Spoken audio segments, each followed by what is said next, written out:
Are we here? Okay. Welcome back, everybody. Lostboys Cypher Circle is back in session. If you didn't know, now you do, because this is the show where I bring artists of all kinds, whether you be painters, poets, storytellers, or if you just want to come on here and have a conversation. We actually have a whole show dedicated to that. I'll get to that in a minute. But if you are an artist and would like to come on the show and share your art and connect with some fellow artists, it's a great place to just really express yourself free of any judgment. It's like I always say, it's a therapy session before anything. It's a place where we can come here and express ourselves to the fullest by any means necessary. And that's why I welcome arts of all kinds. So if you are an artist and want to come on the show, please message me on Facebook at Dylan Lawler, or email me at lostboy420x@gmail.com. That's Dylan Lawler on Facebook, or lostboy420x@gmail.com. And make sure you go subscribe and follow us on all the platforms. Tonight we are streaming live on Facebook, YouTube, and Twitch now, because you video gamers have asked me to put it up on Twitch, so I have done so. So go check us out every Saturday night at 9 p.m. Eastern on Facebook, YouTube, and Twitch. Then you can check out extra clips on the YouTube channel, the TikTok, and the Instagram.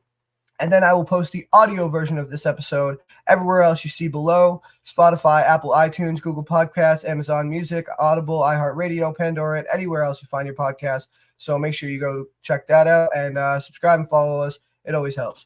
That show I was talking about, where it's literally based on just having a conversation. You don't even have to have any art to share. I bring artists or just everyday people on one-on-one, and we have an in-depth conversation where I get to go deeper into their brain. They get to go deeper into mine. We just have more time to talk in general. And, it's a great show. I think we've put out about 7 episodes now. They're all up on the YouTube channel, so go check those out. And we've got more coming at you soon, so keep a lookout. Also, I know it's getting into the wintry seasons, but at least for us, we're going to have snow on the ground soon. But me and my friend Brandon over here do have an outdoor adventure vlog that we do, where we strap GoPros to our chest, or, take our phones out in the woods and hike and fish and that kind of thing. So we're going to try to figure out some things to do in the wintertime for you guys, if you're interested in that. So keep a lookout for that. And if you want to donate to us, Cash App, Venmo, and PayPal, as always, LostBoy420X. Don't forget the X, like X-Men, or you'll type in someone else's tag. That being said, before we get into the show, as I always say, it is our weekly therapy session, and it is a way for us to express ourselves to the fullest. That being said, in expressing ourselves to the fullest, we are working out our inner demons, and in that it can be sometimes triggering to some people. And it is not meant to trigger anyone. Like I said, it is just our way of expression and our way of, our therapy. But if it triggers anything that is said here tonight at all, triggers anyone in the slightest, whether it be audience member or artist, feel free to click out at any time. Like I said, we do this every Saturday night at 9 p.m. Eastern. You can come back next week or come back after, the triggering content is over. But no one will fault you in the slightest. And that's the general trigger warning. Also, because it is our therapy session, and it's our way of expressing ourselves, my purpose when I created this show was to give people a place where they can come and openly be themselves and get out the things that they've been holding inside, because I think that the worst possible thing you can do when you're in a dark place is bottle shit up. And so the piece of advice I give everybody every single week is don't bottle your shit up. Either, whether it be coming on here and letting it out, or talking to a family member or a friend, or you can message me personally. I'll talk to you. Like, don't bottle it up. Don't keep that shit in. It needs an outlet. It needs a form of expression. And that's just my biggest piece of advice, is to reach out. And I know the hardest thing when you're in that place is feeling like no one understands you and you can't, talk to anyone, and no one wants to listen to you. But I promise you, you're wrong. And my show proves it. Go back and watch the last, however many episodes we've had. Time and time and again, we prove that there are still decent people in this world that give a shit and really care about your problems and empathize with you and are going through their own shit. So I encourage you, come on this show. I encourage you, reach out to your family members and your friends. just I encourage you to speak up. Also, if you're looking for a professional hotlines, these are not like paid promotions or anything by any means, but there's lifelinecrisis.com. You can text them at 988 or go to their website, and they have like resources and professionals and stuff on hand to help you. And then there's also betterhelp.com, which I've heard is one of the cheapest versions of therapy. And the coolest thing I've heard about them is that they switch you out with a therapist free of charge. If you're not connecting with the therapist that they've set you up with originally, they will continue to switch you out until you find someone that you can connect with. Because like I said, the hardest thing is finding someone that you feel like understands you and you feel like you can talk to. So I hope some people can go find some help there. And let's have a good night. Now that my spiel is over, I'm going to get into some poetry here. I'm going to do two pieces. This first piece is just, well, I hate to beat a dead horse, but my therapy. And, this is a piece I wrote, I think about a year ago, and it's just a piece that holds very true to this day. And it's just kind of like something that helps me when I'm in a bad spot. And I really had a great day all day. And then right before the show, I kind of got into a shitty mood, and I didn't want to come in here with that energy. So I figured it was best to get it out. So that's the first piece I'm going to do. It's called To Be Better. And it goes like this. Lately, he feels like his feelings are constantly stomped in the dirt because he doesn't feel heard. He screams because he doesn't know how to express it at first, and he speaks to the walls with his fists because he doesn't have words. All they hear is him cursing and going berserk, but inside, he's beginning to question his worth. He's dying inside, but he's trying to hide what goes on in his mind, and he's trying so hard to keep hold of his pride, so when he's alone and the feeling is right, he picks up his pen and he writes down a line. Then he gets stuck and just stares at the time, wasting his life while the hours tick by, wondering why he's stuck in one place and he can't seem to break himself free of this bind. But lately, he thinks that this may be a sign. He's beginning to think that he can't even write. He's ashamed of himself, but he can't ask for help because everyone else might be able to tell that he's going through hell. Then he might have to come out of his shell. Then he might have to admit he's not well, and he knows it's more easy to yell till he loses his voice and then blame someone else, but he's really been trying to stop lashing out, so he closes his mind and he locks up his heart in a cell. And nobody knows his emotions are closed when he gets in that zone. Nobody knows that he shut them all out so he can't be exposed. Nobody knows there's a place that he goes where there is no light and it's bitter and cold, a place he can hide, it's the deepest of holes. Nobody knows that his soul has been sold to the darkness within, though it's right there at the heart of his pen and it bleeds from though it's right there at the heart of his sin and it bleeds from the tip of his pen. So it's hard to pretend that there's light in his head, because every smile he fakes makes it harder to grin, and every fight with his darkness makes him sure to win. He hates being awake, but at nighttime is when the demons come out because he can't keep them in. They beat in his heart and they scratch at his skin. They tear him apart until he just gives in, does whatever they want, and then starts his self-hatred all over again. And that is the reason he can't ever sleep, because he's scared of the things he might see in his dreams. He's scared that his subconscious might replay the scenes of him hurting the people he loves with his deeds. So he tosses and turns in his bed, thinking of things that he shouldn't have said, wondering if he could have just taken a breath. If he could have sat down and just counted to 10. If he could have held on to his temper instead of giving in to the hate and the anger again. It's a fight to be better, and he's trying to win. But he's seen lesser battles destroy bigger men, and he doesn't want to be better than them. He just wants to be better than the person who picked up this pen. And that's To Be Better. This next piece that I'm going to get into warrants the trigger warning that I said at the beginning of this episode. It has to do with gun violence, school gun violence, bullying. It's a heavy piece, but I think it's also a necessary piece. And I wrote it a long, long time ago when, there was just a slew, like back to back. I remember it was like 2018 or something. There was just a slew of I heard about 10 school shootings back to back. And that's what inspired me to write this piece. But and also the fact that I was bullied in school and had a tough time. But what inspired me to go back and revisit for you guys to read it again tonight is I was listening to a podcast the other day, and the guest on the podcast was actually a shout out Other People's Lives, by the way, great podcast. The guest on the podcast was a school shooter who he didn't kill anyone, but someone was harmed, I guess, and he did it's like 17 years in jail. But it was just really crazy and interesting to hear his perspective. And it made me want to go back and read this piece. So that's what I'm going to do. This is called The Girl Who Loaned Me a Pencil.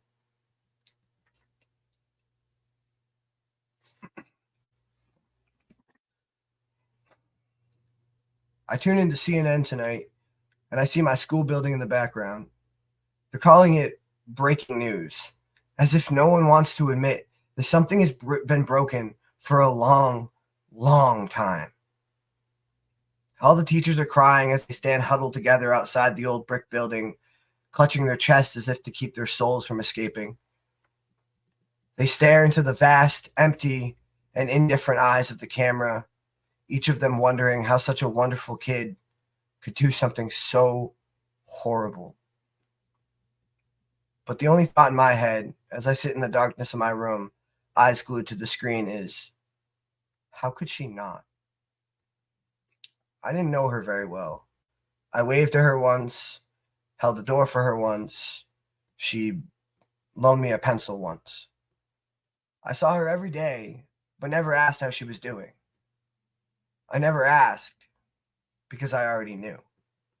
I knew the day I heard the school counselor ask her if she was okay, and I heard the razor blades in her voice and saw the bullets in her teeth as she smiled and told him that she was fine.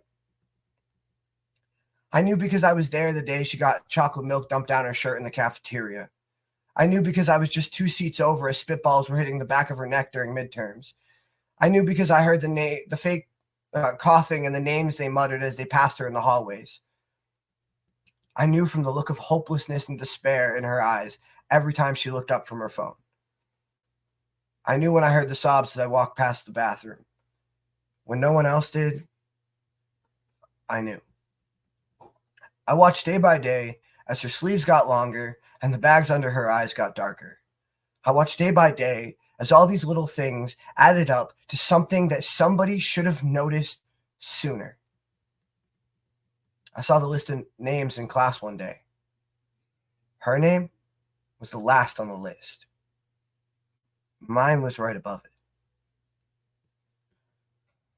I find myself wondering, should I have told someone? Should I have done something? Would it have made a difference? Would it have made it worse? Did I even have the right to get involved? Was I on that list because I didn't? Do I deserve the same fate as the others? Should I have gone to school today? In the months to come, they will begin to rationalize the actions of this broken girl. They'll blame the music on her iPod or the movies and games on her shelves. They'll say her parents didn't raise her right. They'll talk about AR-15 like it's the name of some parasite committing crimes against humanity or some illness to be treated like the common cold. What they won't do is watch the school cameras for the footage of the weeks and months leading up to this tragedy. They won't look at the messages on her phone or the notes that the victims left in her locker. Nobody will ever consider her the hero of this story. They certainly won't look at the bodies in the hallway as the corpses of slain monsters. And pretty soon, none of them will remember the deadly smile of the girl who loaned me a pencil. But I will never forget it. That's that piece. Try to shake that one off. I know it's heavy. But yeah, that's that piece, guys. Moving on with the show. We have our first guest is actually the newest guest to the circle tonight. Desilu, or I love this poetic name. I love it. She also goes by Chocolate Codeine, which is fucking. I just think it's dope. She's a poet and a podcast host. You can go find her podcast on YouTube at The Immersive Experience. You can follow her on Instagram at the_immersive experience, on Facebook at Desilu, on TikTok at Chocolate Codeine. And I'm going to play her flyer for you guys and get her up here. Oh.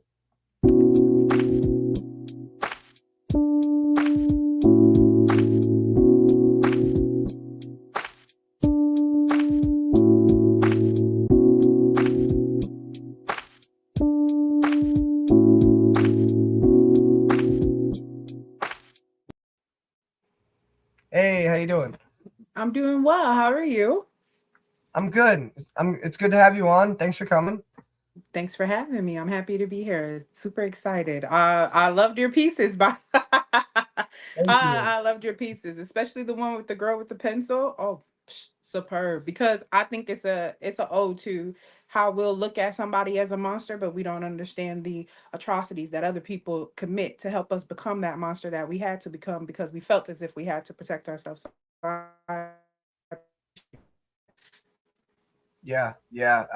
And I think it's a really like important perspective, and not a perspective that you see.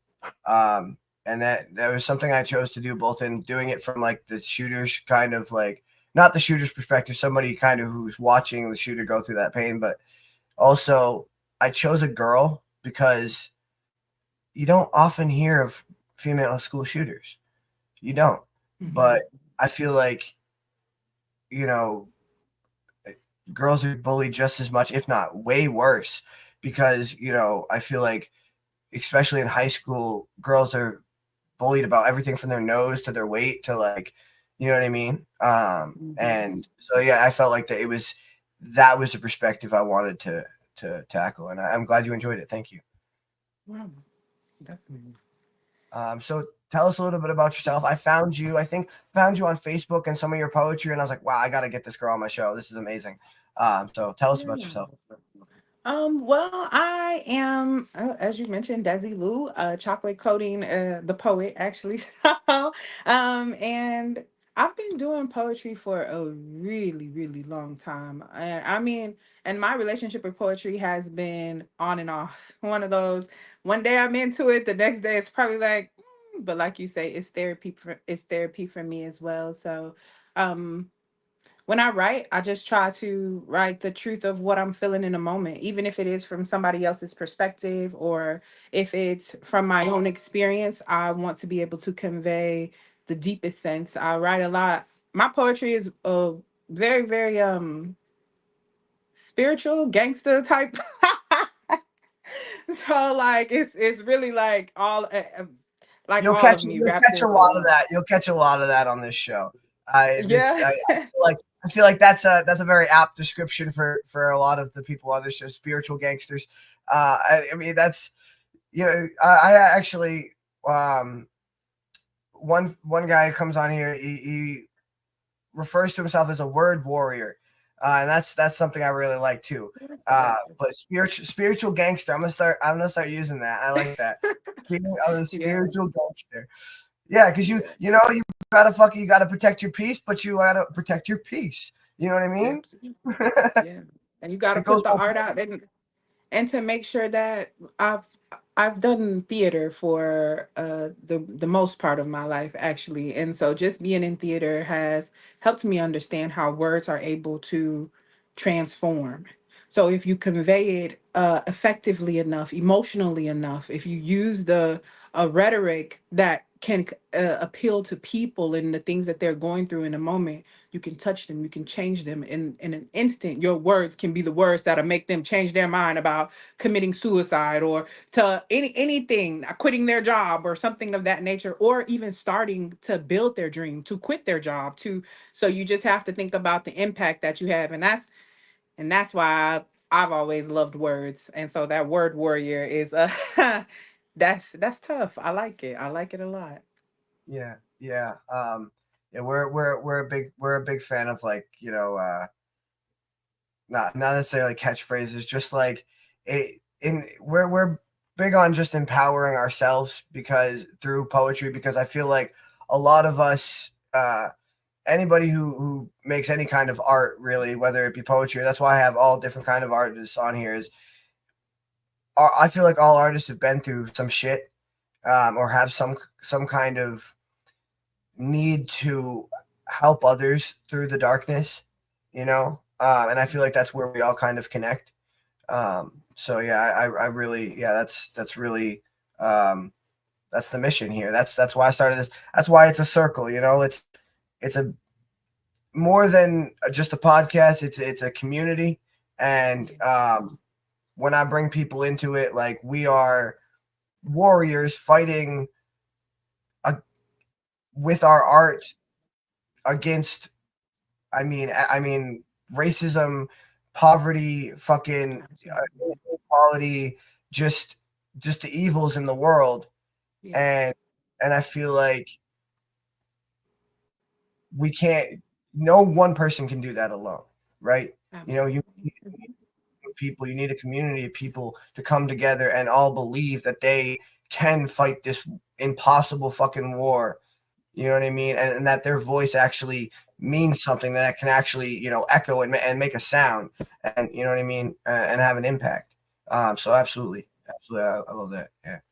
I like that. I like that. I like, and I agree with you wholeheartedly because one thing I found out about writing is that it's the emotion that connects us. It's not about what you're writing about. It's about a person being able to connect to the emotion that you convey when you do put the piece out. So even if even you're the girl with the pencil, there could be somebody who's considering, oh, I'm gonna shoot my school up tomorrow. You know what I'm saying? But being able to hear it and understand, like, hey, it's probably somebody who is out there who just afraid to speak to me. We give you write different perspectives, and what you can do is change the narrative because you change a person's perspective on a situation.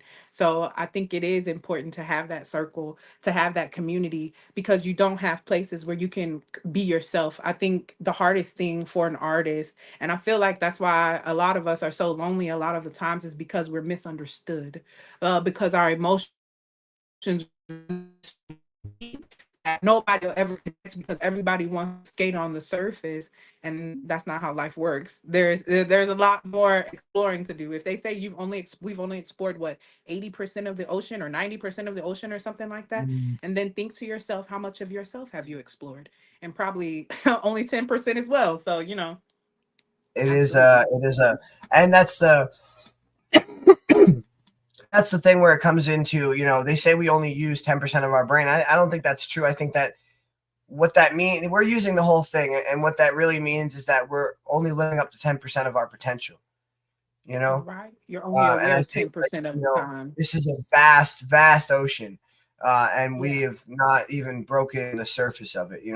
We haven't even Mhm. gone down a few feet. Like, there's so much untapped potential, and I think that a lot of us are putting it to waste, and social media is to like a big part to blame for that, and it's such a fucking twist up for me, because, like, on one hand, we as artists need social media to, like, let our voices be heard and shit, but Mhm.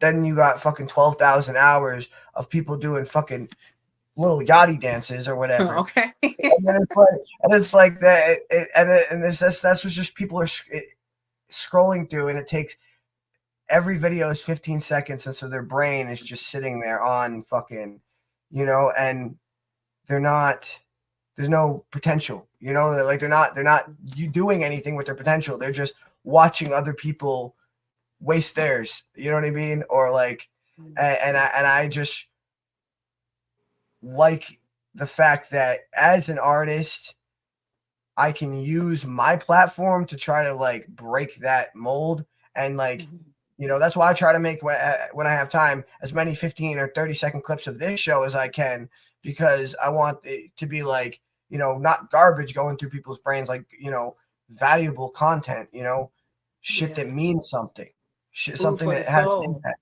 Something, yeah, exactly, exactly, Yeah. exactly. The stuff don't got substance no more. So I definitely understand that. Absolutely. So, Um, well, I appreciate you being an artist and providing the world with substance. You have some art for us tonight. absolutely. What's the first piece that you want to get into? So the first piece I'm gonna get into is I stopped listening to music, and this one is just exactly what we were talking about, how things can lose substance. So um, I'll read this for you guys, Cool. and I hope you enjoy. I'll drop myself out of here and let you get to it. All right. I stopped listening to music because my fingers moving rhythmically against your chest sounded better. That skin on skin connection that lasts forever, that last ember turning, that fire that is forever burning. I stopped listening to music because when I inhale, all I smell is you.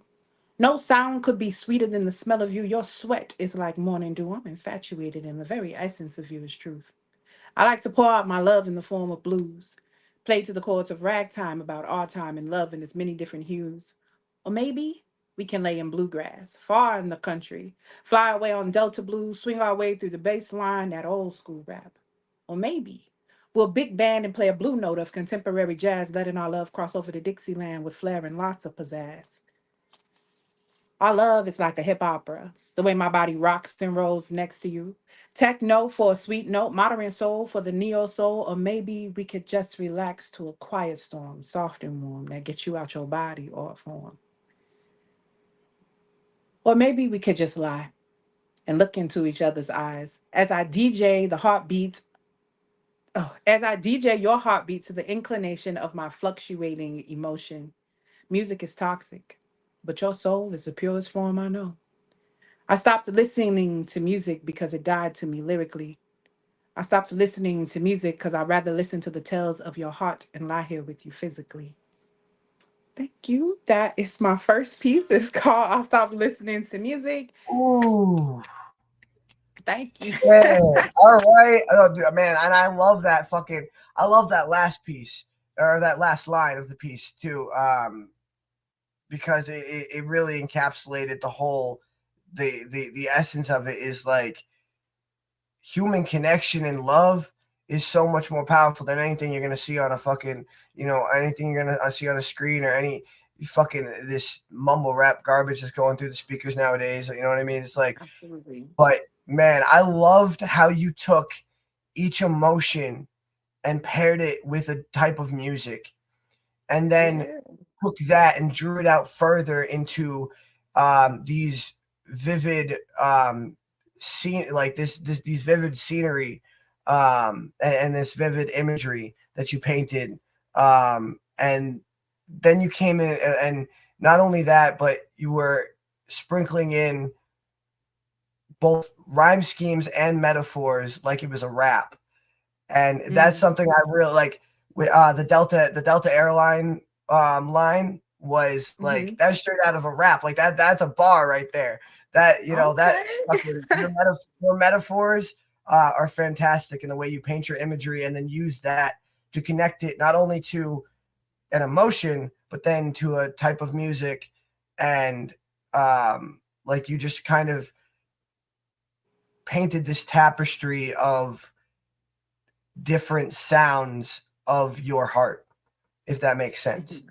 The sounds of your heart, Absolutely. sounds of your heart, and like that was like a beautiful concept. You literally you describing the sounds of your heart, and it kind of one of our other guests that comes on here is gonna love this. He's like obsessed with Taylor Swift. It reminds me of that. There's a song by Taylor Swift called "Our Song." She made way Hmm. back in the day, and it's very similar to that concept. Just the sounds of their relationship. You Mm. know what I mean? Just simple, like doors slamming, like just when they run out to to see each other, just things like that. And I loved that concept and how you painted it through um, imagery, like she did in that song. That was fantastic. Thank you. Thank you so much. I wrote this poem maybe like 9 years ago. I had just got out of my only relationship actually. And when I had left it, all I kept thinking to myself is that I didn't want to close myself off because of what had happened to me in my relationship. I still wanted to leave myself open to love, for love. And it was a bunch of love songs that were playing. I don't know if you ever been like in this emotional, but whenever you in it, if you play a And song, it's it kind of everything, plays everything that off. comes on, yeah, Yeah, everything. so it was one of those moments where it's like, this is just reinforcing everything I'm feeling right now. Like, how do I and you want to walk yourself out of it, but sometimes sitting in it is the best way to walk out of it. So just even listening to the music, hearing how sad it was, I was still able to find happy moments in that music. And it just automatically came to me. It was like, I don't want to listen to music no more. I want to be able to pay attention to a person, because what I understood about the relationship that I had jumped into is that I didn't know who I was getting in a relationship with. So like I came in with these expectations of a person and musical ideals, of course, movies, different things like that. I don't know love. This is my first. I'm 23. You understand what I'm saying? So like, I've never had a relationship, never did anything with anybody, and so like the first time was my first time being in a relationship, and I didn't know them, and they didn't know me. They didn't get to know me. So music is kind of like null and void at this point. You have to create your own music, your own soundtrack when you're falling in love with somebody. Absolutely, yeah, and I love how you did that. It was just a fantastic piece, fantastic piece. Um, I am so glad that I got you on here. Like I said, I found you on Facebook, and I was like, this chick's amazing. I got to get her on here. Like this, just keep doing what you're doing. Fantastic. One thing I didn't really, I'm gonna bring these other artists up to see what they thought about your piece in a second. But one thing I didn't Mhm. really ask about was your podcast, though. Um, what do you do on there? We talk about self development through thought provoking conversations and questions. So basically, it's just kind of that in your face, do better.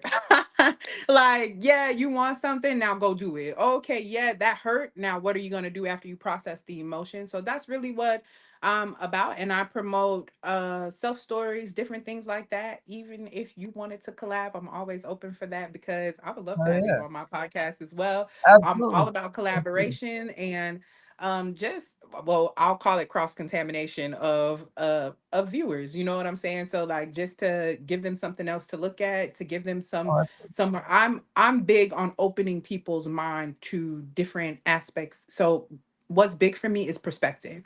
So you can see things one way and I can see things another way, but to understand where I start and where you start is two totally different things. So I have to understand that even though you're eating something that I don't like that you're eating, it's not going to affect me. right. Yeah, you got to say, yeah, there's sometimes you got to learn to just live your own life and let other people live theirs. And I really like, the concept of your show. I actually, funnily enough, the piece that I did at the beginning, to be better, is named Mhm. after a podcast, and this podcast is a couple, a married couple, and each episode is them just. It's called To Be Better. The name of the podcast is called To Be Better, and it's them sitting down just talking about ways to be better, just ways to Nice. better yourself as a person, and ways to through thought provoking, and they have comments from the audience come in and join the conversation and whatnot. And yeah, no, I was watching it a lot at one point when I wrote this, and I was like, wow, to be better. That's a great piece for a poem. That's a great name for a poem. So Yeah. yeah, yeah, yeah. I really like that concept, and I'd love to be on it. Absolutely, absolutely. Yeah. We can Just talk. yeah, We'll definitely talk though. let's be privately, and we'll figure that out. Yeah. Let me get these other artists up and see what they thought about your piece. Here we go. Caleb, KC, my man. Hey, bro. That was fantastic. You have a really good voice for reading like poetry of that kind of caliber. Like it was smooth, efficient, and it was nice. It was good to the ear to listen to and keep up with. So I enjoyed it a lot. It had a very nice, smooth texture to it. Thank you. Aesthetic. What word are you looking for? Aesthetically pleasing. Um, Chris, what do you think? Um, the poetry piece reminded me of a poem that I wrote called "As I Hear Music." So it kind of reminds me of what I was writing too. Nice. Okay. Well, one day you'll have to let me hear that as I hear music, because I would love to see what that's about. Hell yeah. And that, I mean, honestly, guys, that is the best thing about this show to me is not me connecting with you guys, but you guys connecting with each other. It's because I have so many people who are now friends or do like song collabs or podcast collabs or whatever with each other who've met up on my show. And that's the best thing about it. So by all means, I definitely encourage you guys to hit each other up and go talk with each other, maybe go on her show, whatever you want to do. Absolutely, that's the best thing about it is the networking. Patricia, what do you think? When I was listening to it, I thought of New Orleans, and that is one of my favorite cities just because of the architecture and the music. And that's what it reminded me of. It kind of transported me there. And so I just want to tell you, well done, because it's one of my happy places. So thank you for that.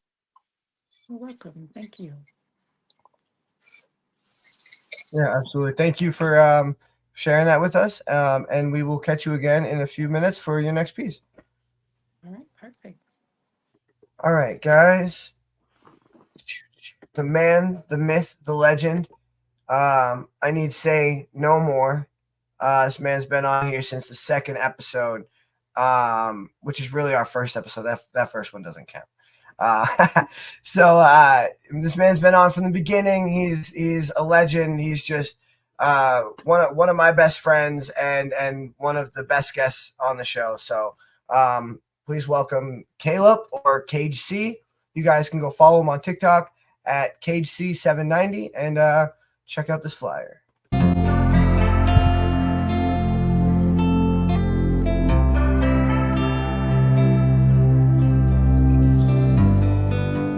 I need a little bit of rehabilitation. I have this compulsion of notion that each brainwave is causing commotion, that each stone slab that I lay causes erosion, each step that I take simply causes contortions, like my reality spits acid and I'm causing this brain to split open while hanging on the rope to my ceiling. I see the life in this message. It brings death in a bottle from my vast ocean, bringing tsunami waves while I harbor the pain through these countless hurricanes. Like so much that I'm stuck in the riptide, and luck is a landline. Once I make it to dirt, you'll see me stuck in the landslide, slipping through earth, trying to wait time. Pointless hours on minutes, I feel the soul sipping the seconds like bottoms up. I'm drinking hell's essence, contemplating what life means while relaxing, waiting for fiends and relapsing my dreams. If you don't understand what I mean, then me and you simply couldn't be seen walking side by side. In the glass I walk on, it started to bleed. The mountain I climb gets bigger, and being in the house on the top is the place to be.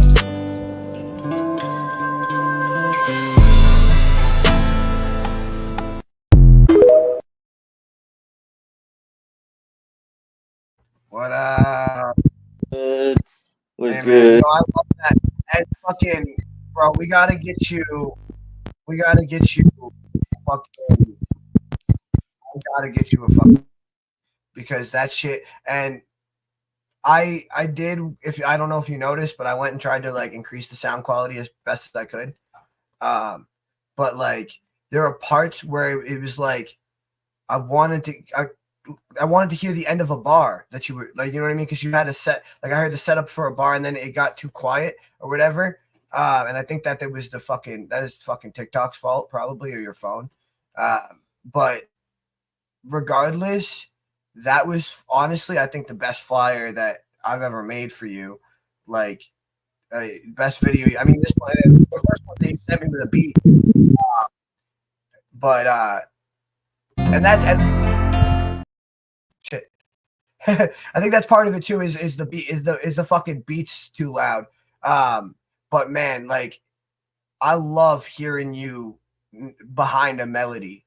Like I don't know if it's just because I'm so used to hearing you spit a cappella or whatever, but like I really love hearing you spit over a melody like that, especially like that slow, like you know chords. There wasn't even really any production in that at all. It's just like slow chords, but you were spitting like bars. So, and as always, man, the emotion and the passion you put into it is just something that I, quite frankly, like I look up to that, man. Like I that's something that when I do my pieces, yeah, it's great to have great diction and great flow and all that, but when it comes to putting the passion and the emotion into my pieces, like you are the standard that I look to with a lot of the pieces that I write, man. So I really love the emotion you put into your pieces. I really do. Appreciate you, bro. For real, I do. It's kind of cool to think that I've been able to do that for you or be an influence of some way. That's cool. That's really like heartwarming. Dude, I fucking I say this every week, man, but like I have met some of the like coolest and most amazing and most fucking talented people. Like, yo, it's so crazy because like I have people on my show who are more talented than half the fucking celebrities you could name off the top of your head.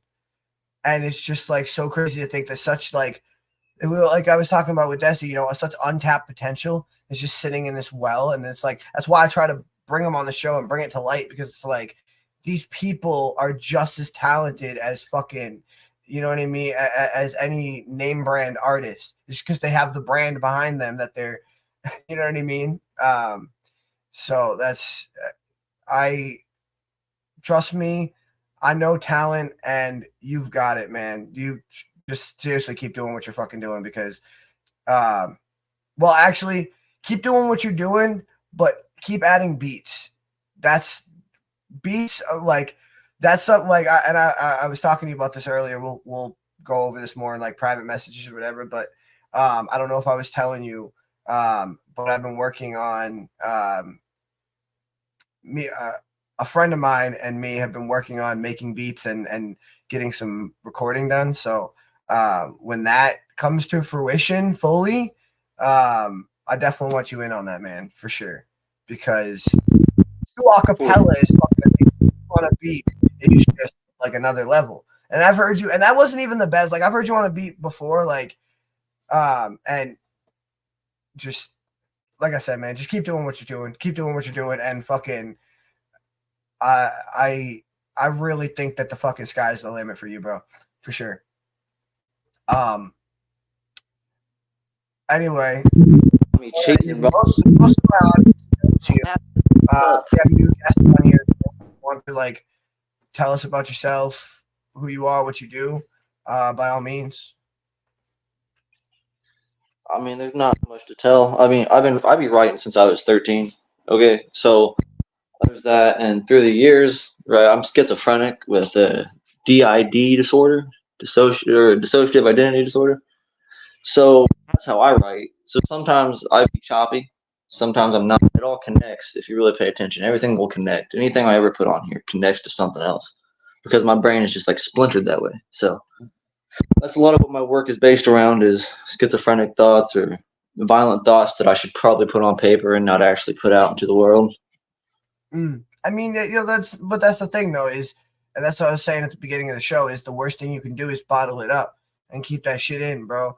Like, so fucking Jeffrey Dahmer fucking bottled it up until he started killing fucking, you know what I mean? Like that, like you don't bottle that shit up, or you're gonna do something violent, you know, or you're gonna do, or you know, just have a mental breakdown or anxiety fit at a time when it's really bad, or you know what I mean? Like, don't bottle that shit up. The best thing you can do is to let that shit out on the paper. I mean, bro, fucking Eminem's been talking about killing people for fucking the last 30 years. He's never fought, as far as I know, he's never actually killed anyone. But it's like, that's if fucking Eminem or Slim Shady, I should say, taught us anything, it's that everyone has a dark side, everyone has those fucking thoughts, and that really the best thing you can do is to let those fucking thoughts out in a productive outlet.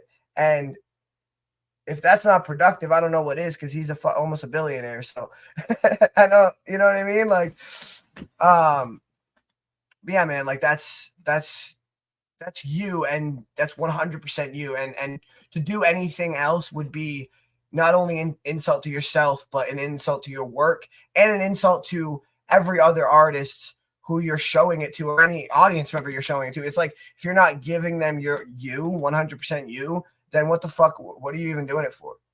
You know, you 100% in, it's got to be 100% uniquely you.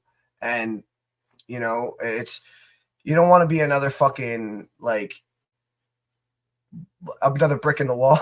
You don't want to be, you don't want to be like another fucking puppet. You know what I mean? You want to be just like another mold that's like, even if you did, like, say you dumb it down and then you get a record deal or whatever, like, then it's not you.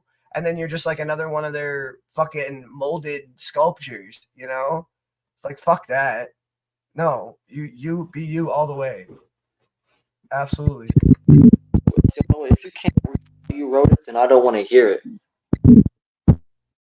Absolutely, Ben. All right, yo. So what's this piece you got for us tonight? Rose petals. Rose petals. All right, yo. I'm ready for this. Now I've been thinking back, and I think, if I'm not mistaken, I might remember this piece, but I'm not. I don't know because there's another one that's like, don't you have one that's something? It's something like Ring Around the Rosie or something.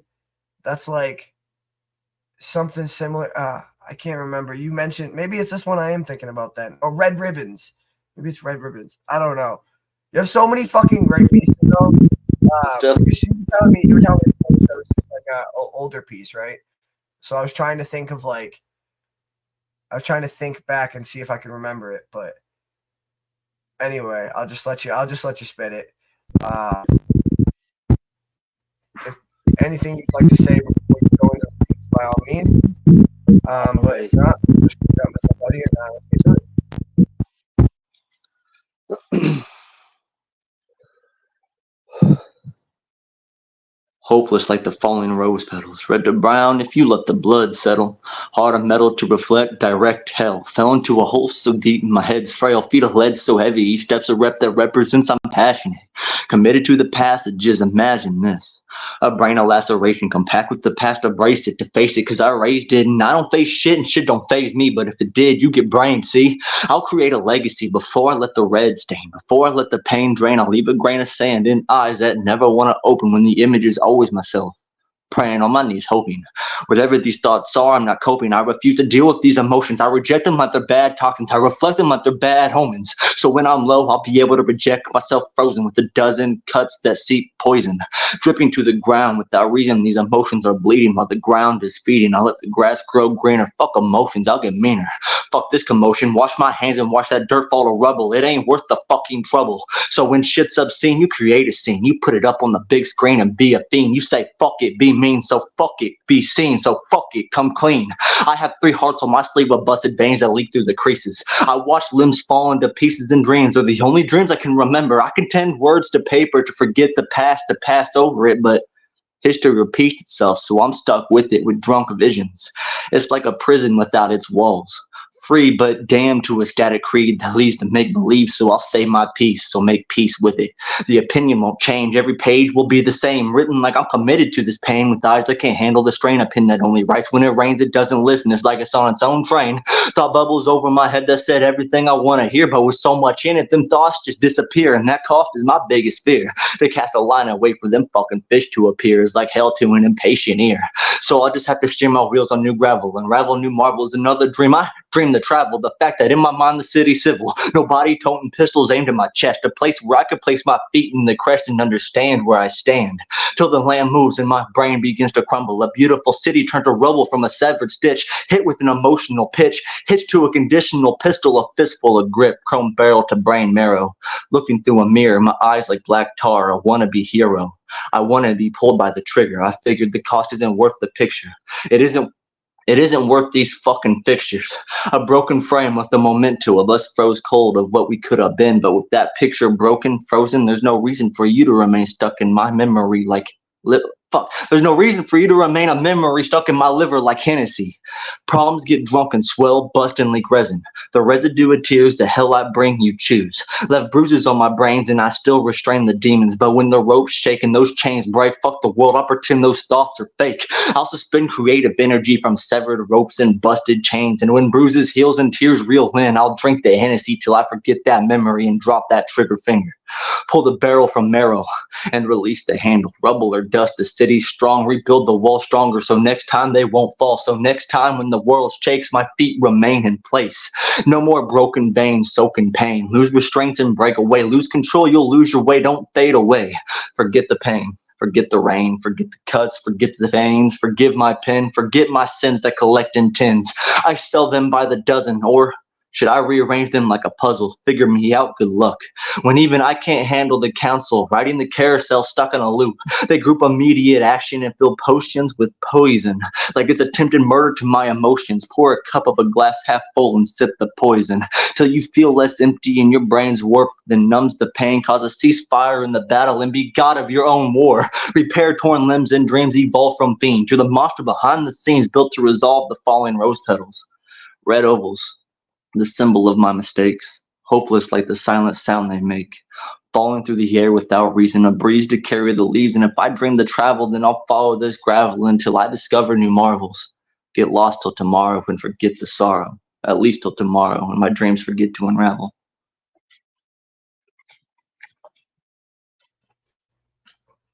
God damn, bro. God damn. Yo, you know what I just realized? Your fucking thing underneath you, it says lyrist, MC, writer, poet, and then it says keep up with me, smiley face. That's for sure, bro. Like, dude, you have so much condensed into mere seconds. Like, you know what I mean? Like, you have so much like visceral imagery and metaphor condensed into each fucking line. It's absolute insanity. I gotta have to go back and I mean I am what I call like a word nerd, as I like to refer to myself.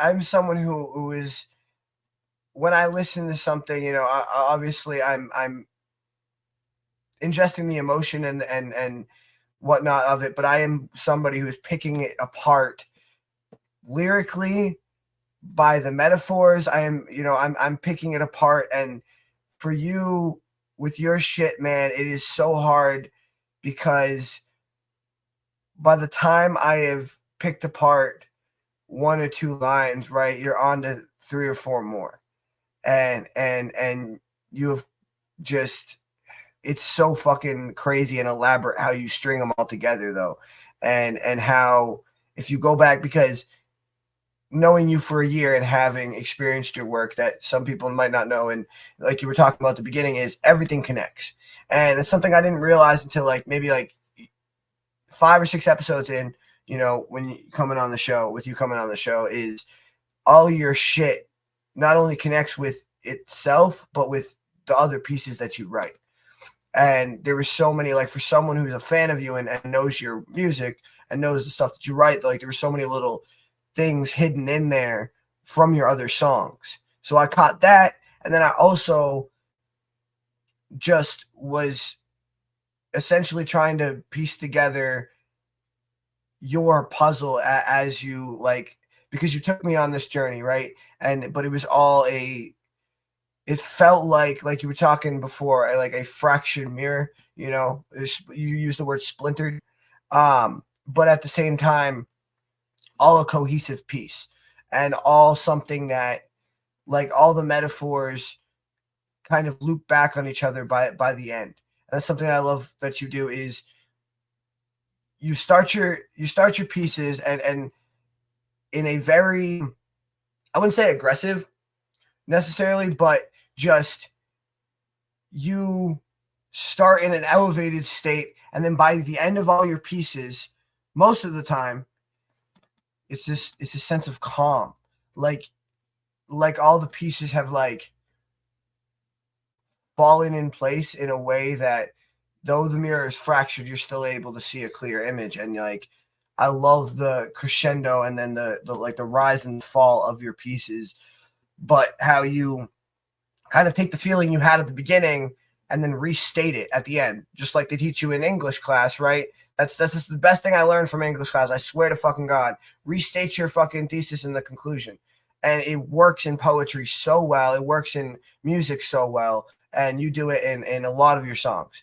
And it's it's like where you don't realize that you're coming back around until you get there and you get to the final like breath of your piece, at where it like really sinks in. You know what I'm saying? Like it just the way you write has such a roller coaster effect, where when it brings you up and down, and then when the roller coaster stops and then it's time to like the thing lifts up and it's time to get out, but you're like, hang on a second, like you know what I mean? Like it has that effect. You're the whole ride hits you as you're stopping. You're like, holy shit. Okay, you know what I mean? So yeah, I just love the energy and the emotional ride you take me on every time you spit, and the mental fucking gymnastics I have to do to keep up with you. I love it all. I love it. And it's not. I see some people that annoys them, right? Having to pick through things and having to try to keep up with someone. But that's like, I like the challenge. I like having to pick. There being so much content in that little piece that I can pick through it for hours. I love it, man. For real, that was really good. You nailed that around the head, by the way, because there is that song. I planned it strategically. I did that song in the beginning, okay, and then I was going to do a bunch of other pieces, and then I was going to do that song again, which was now, because I knew by then you would have been. So yeah, there's a lot of little things in that song that relates to a whole bunch of everything else that I've already wrote. Hell yeah, man. No, and I see it, and I love that. I'm one of those guys who like watches those YouTube videos where they break down fucking movies and shit, where they like, oh, look at this thing in the background that you missed, blah blah blah. You know, like so that's what I love, the fucking little Easter eggs, man. The shit that you hide in there for your audience. It's great. It's fucking fantastic. Like that as a performer, that is what a performer should be doing. It is fan service at all times. It is a little bit of fan service at all times for the people who have kept up with me, to feel like, okay, this is like, all right, this is what I'm here for. You know what I mean? This is why I've been keeping up with this person. This is what I'm here for. And now I'm seeing callbacks to all that cool stuff. And you know what I mean? Fucking fantastic. Fantastic piece, man. I absolutely love it. And I've noticed there was something I was going to say at the beginning when you first started, and it was relating to that kind of aggressive style. Is like, I've noticed you've gotten less scream at the mic in your newer pieces. And I don't think that's necessarily good or bad. Like, you can have pieces where you scream at the mic or just whisper at the mic. But I'm saying, like, I feel like you have mastered your rage more and channeled it more. And even hearing you do that piece, after so long of having written it, I could tell that there was a certain sense of like confidence and, just mastering of the chaos. And that's something I really, really love, man. That's great. Fuck yeah. Appreciate you. Hell yeah, man. As always, thank you on. It's fucking great to have you. I'm gonna see what these other artists thought about you real quick.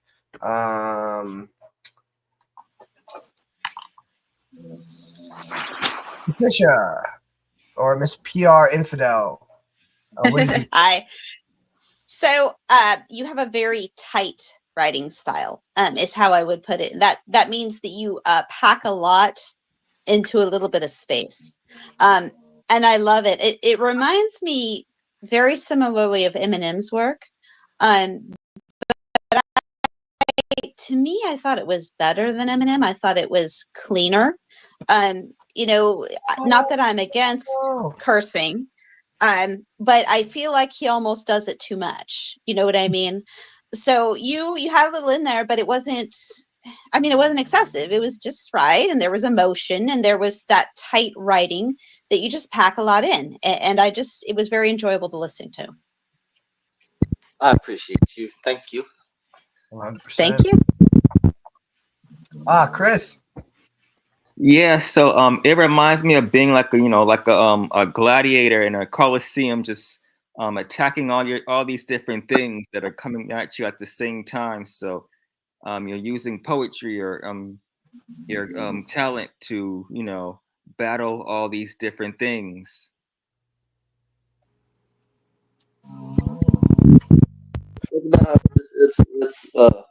It's all fucking mental, to be honest. It's all everywhere. Chaos. But that's a pretty cool image for it, to be honest. Gladiators, I can see where that's at.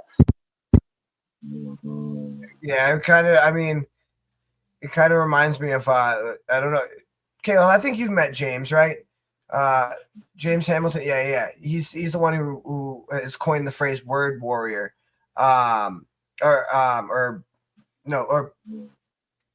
soldier of the word is how he soldier of the word is how he phrases it. Soldier of the word, and I absolutely agree with Chris. That's something I love about you is that you are most definitely a soldier of the word, and you are using it constantly to fight your inner demons and battle your darkness. That's fucking great, man. Desi, what'd you think? First of all, you forgot to put a title on your name right there, a storyteller, because the way that you take us inside of yourself and then outside of yourself to in your music is amazing. So like to give us your, and she said Eminem, and the whole time I was over here thinking Joyner Lucas. I don't know if you know who that is, but Oh yeah, Joyner Lucas, my God, you feel hell me? And yeah. so while I'm listening, huh? I said hell yeah. I'm from New Hampshire. He's actually from Mass. Oh, okay, yeah. So you definitely give me like this Joyner Lucas vibe, and I don't know if the way he tells stories, the way he can, I don't know if you heard that story about the $100 bill, to keep it 100, and that's what that reminded me of, to walk us from the rose petals in the beginning, then to take us through a whole story of love, lost, what you feeling on the inside of you, like the way you convey emotion, the way you express yourself. Bro, I was in love. What you mean? Like, I'm over here making all the ugly faces like, like, yes, good job. I fuck with that for Yeah. sure. Well, yeah, I appreciate it. Thank you. I did watching the show. I gotta get off. My phone is charging backwards and at 2%. But You're good, bro. I'll be watching. Good having you. Catch you next time, bro. Yeah, for Yeah, sure. man. Like I was saying, just as talented as fucking any of those name brand artists. That's what I said. They fucking, All right, guys. That's gonna bring us to our third guest of the night. If my fucking computer will load, maybe I swear too much. This next guest is gonna like that. Our next guest is Patricia Ray, or PR Infidel, as she goes poetically, or by her author, that pen name. That's the name for it. Pen name. She is an author, and recently dabbling in poetry, which is awesome. She got a book on Amazon called Tales of American Idiocy. It's just so cool. You got to I can't even describe the concept to you and do it justice. You just have to go check it out. It's just awesome. It's like fucking conspiracy animals that like are gonna like save the world. It's just great. Okay, just go check it out. All right. She's also got a blog on Goodreads under PR Infidel, and you can follow her on Facebook at Patricia Ray or on gab.com at Proud Infidel 911. And I'm gonna play her flyer and get her up here.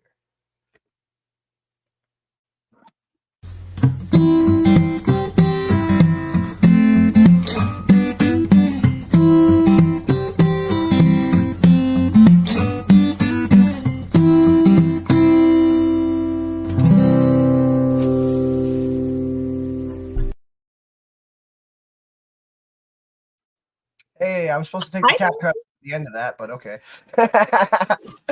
Anyway, welcome back. Thank you. Thank you so much. It's good to be here. It's great to have Good to you. be here as always. First of all, as I said before in the show, I love your headdress and your veil. It's great. Thank you. What is the aesthetic you're going for again? So I wear this for several reasons. Okay. The main reason is because my role model is actually Scheherazade. Do you know who she was? I feel like I have heard the name, or maybe you have mentioned it on the show before.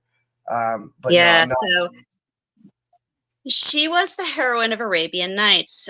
Basically, she was a storyteller that used her talent to save herself and a bunch of other women from being killed by the Sultan. Okay. And one of the stories that she tells is Aladdin. That's where we get Aladdin, is actually from the clicked. Arabian. When you said Arabian Nights, it clicked. I was like, oh, okay, yep.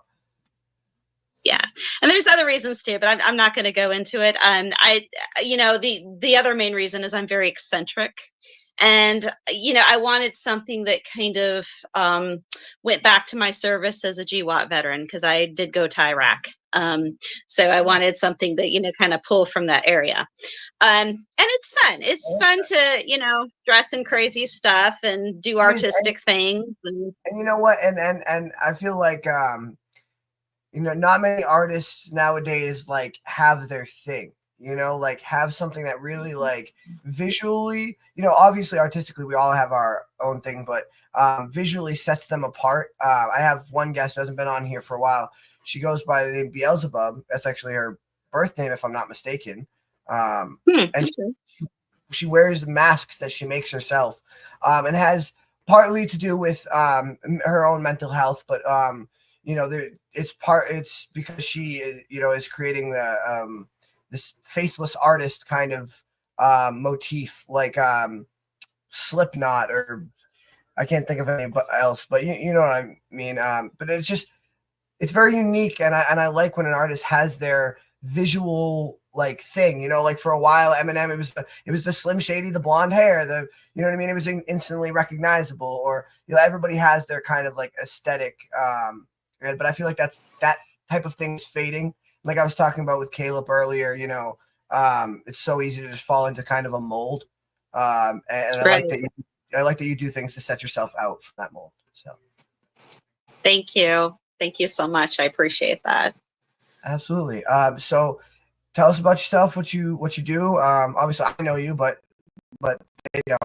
So well, I'm mostly a long form writer. I have 2 books out. The first one, Tales of American Idiocy, you mentioned. And then my second book, dealing with Chester's next adventure, his battle against the globalists and the New World Order, Conspiracy Crew, The End is Meow, is out right now. So you can check that out.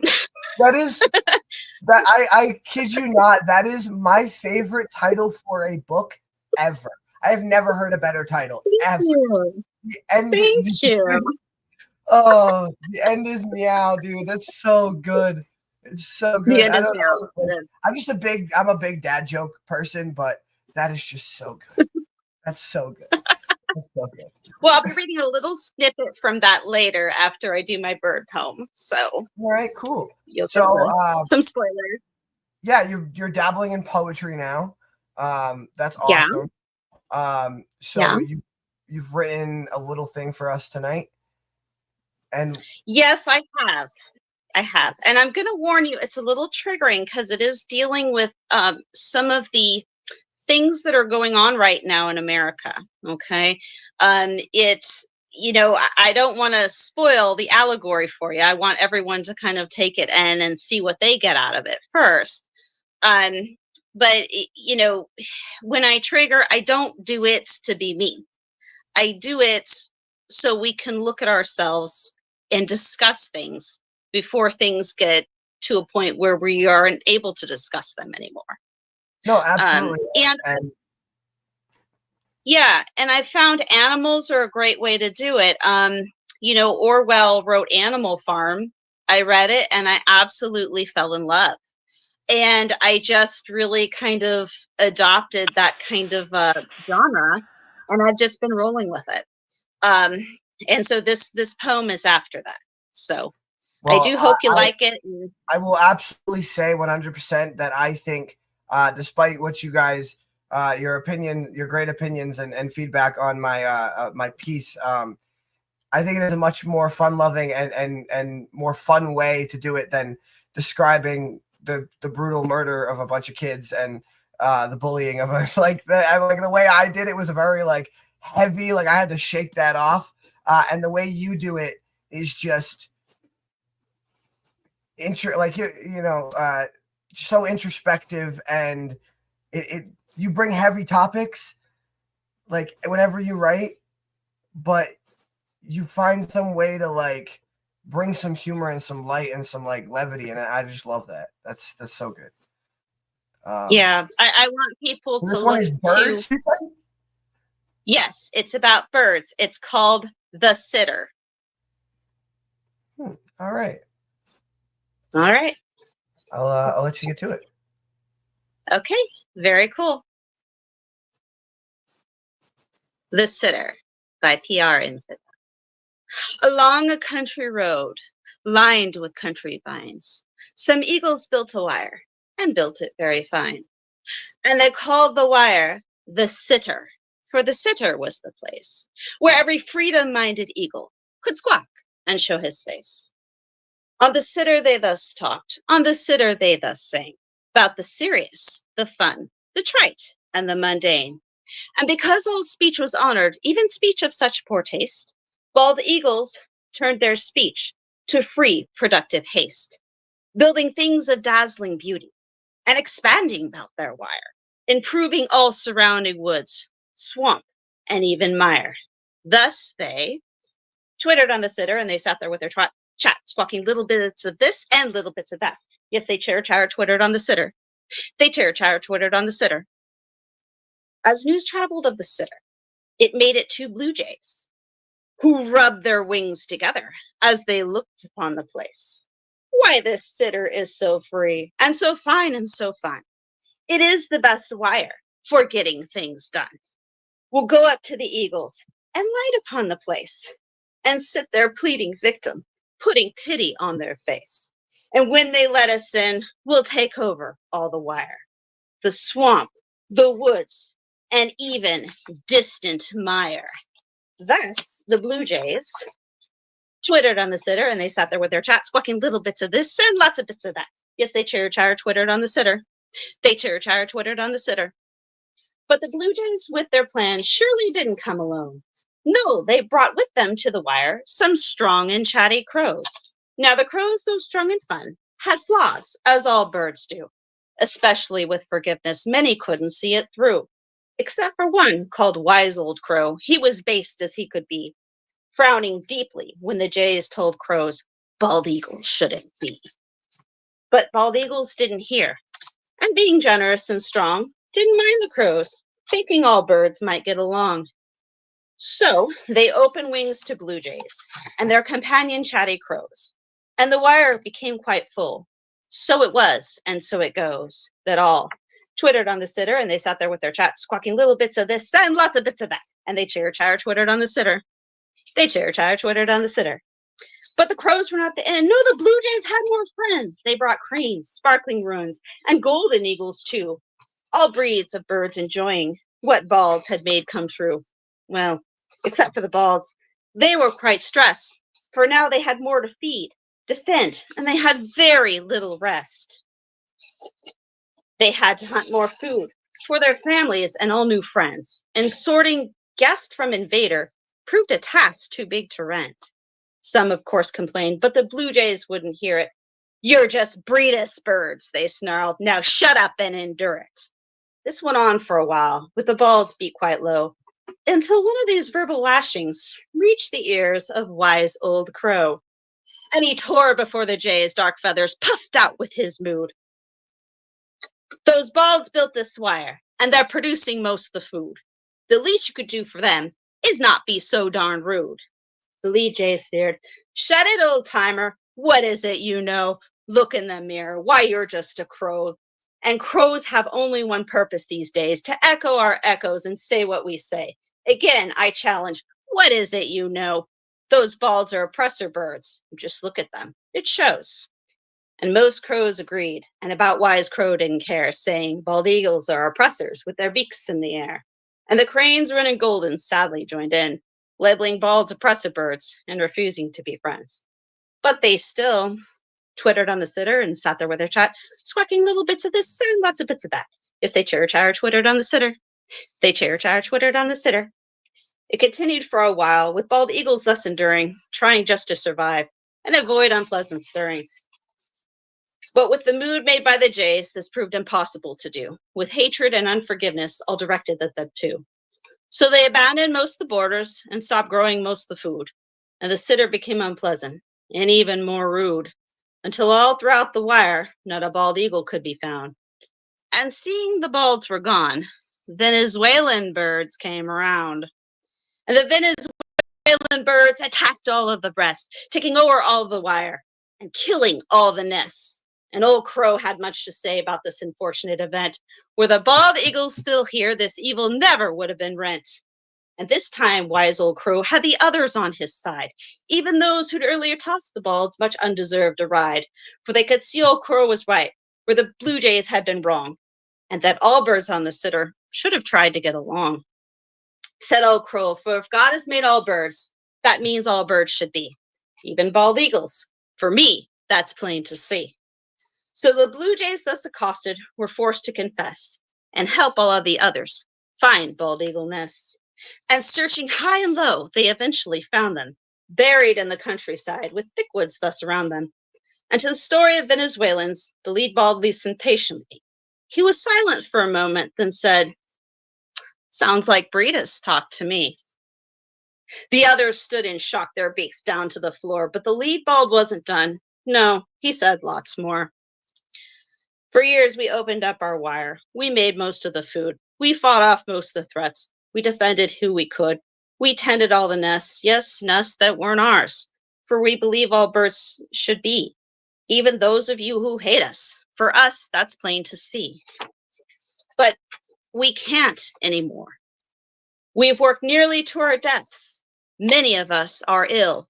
We've been so abused by y'all that gone now is our will. So for your Venezuelan problem, we offer this refrain. See to it yourselves, for you're the ones that brought this pain.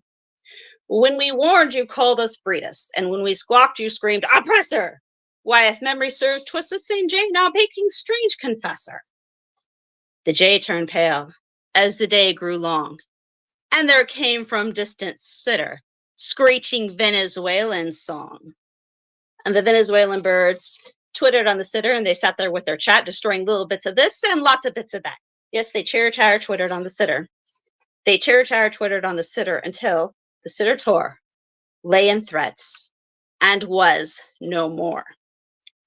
The lead bald smiled. Time for y'all to go. The Jays and others gulped. We can't stay with you. The lead bald said no. And the Blue Jays with their ilk now had nowhere to go, with one exception, made for wise Old Crow. And that's the sitter. Thank you for listening. Oh yeah, I love that. I love that. That was great.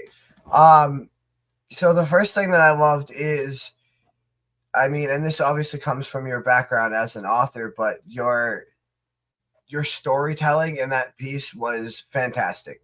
And you know, that's something, it's hard to find words that rhyme and still tell a full cohesive story. And you did very good at that, especially for, you know, this being one of your first forays into poetry. That was absolutely fantastic. And for a second there, I thought we had Caleb back on the screen. Twitter, yeah, I can't even. Twitter on the. I practiced that a lot today. I practiced that a lot, and I stumbled over it many times before I got it right. And I'm like, okay, now I'm ready to go on Dylan's show. But yes, it's bars. I looked at Brandon. I was like, "Yo, is she rapping? Is she spitting bars over here?" Like, no, that's the one line. I like it, and it was like, it felt very you know. It was like eccentric and kooky. And like, but I loved the flow of it. Like, it just, and it fit. And the more times you kept repeating it, the more times I love it, and the more like I felt like it was a very good like hook and for your piece to, yeah. I really love that. And as always, thank you. I love how you're able to tell a story and first of all, obviously inject some humor into it. I love that crow line. I really wish I could remember it because the rhyme scheme of it was really cool too. Shut it, old timer. What is it you know? Or was it? But yeah, let's and see. then all you do, your job is to just repeat what we say. Or Yes, yes. Yeah, it's let me get it here for you. Shut it, old timer. What is it you know? Look in the mirror while you're just a crow. And crows have only one purpose these days, to echo our echoes and say what we say. Again, I challenge, what is it you know? Those balds are oppressor birds. Just look at them, it shows. I really, that's a fucking great line, and not only the rhyme Thank you. scheme of it, but the symbolism of it, and that goes to the whole piece.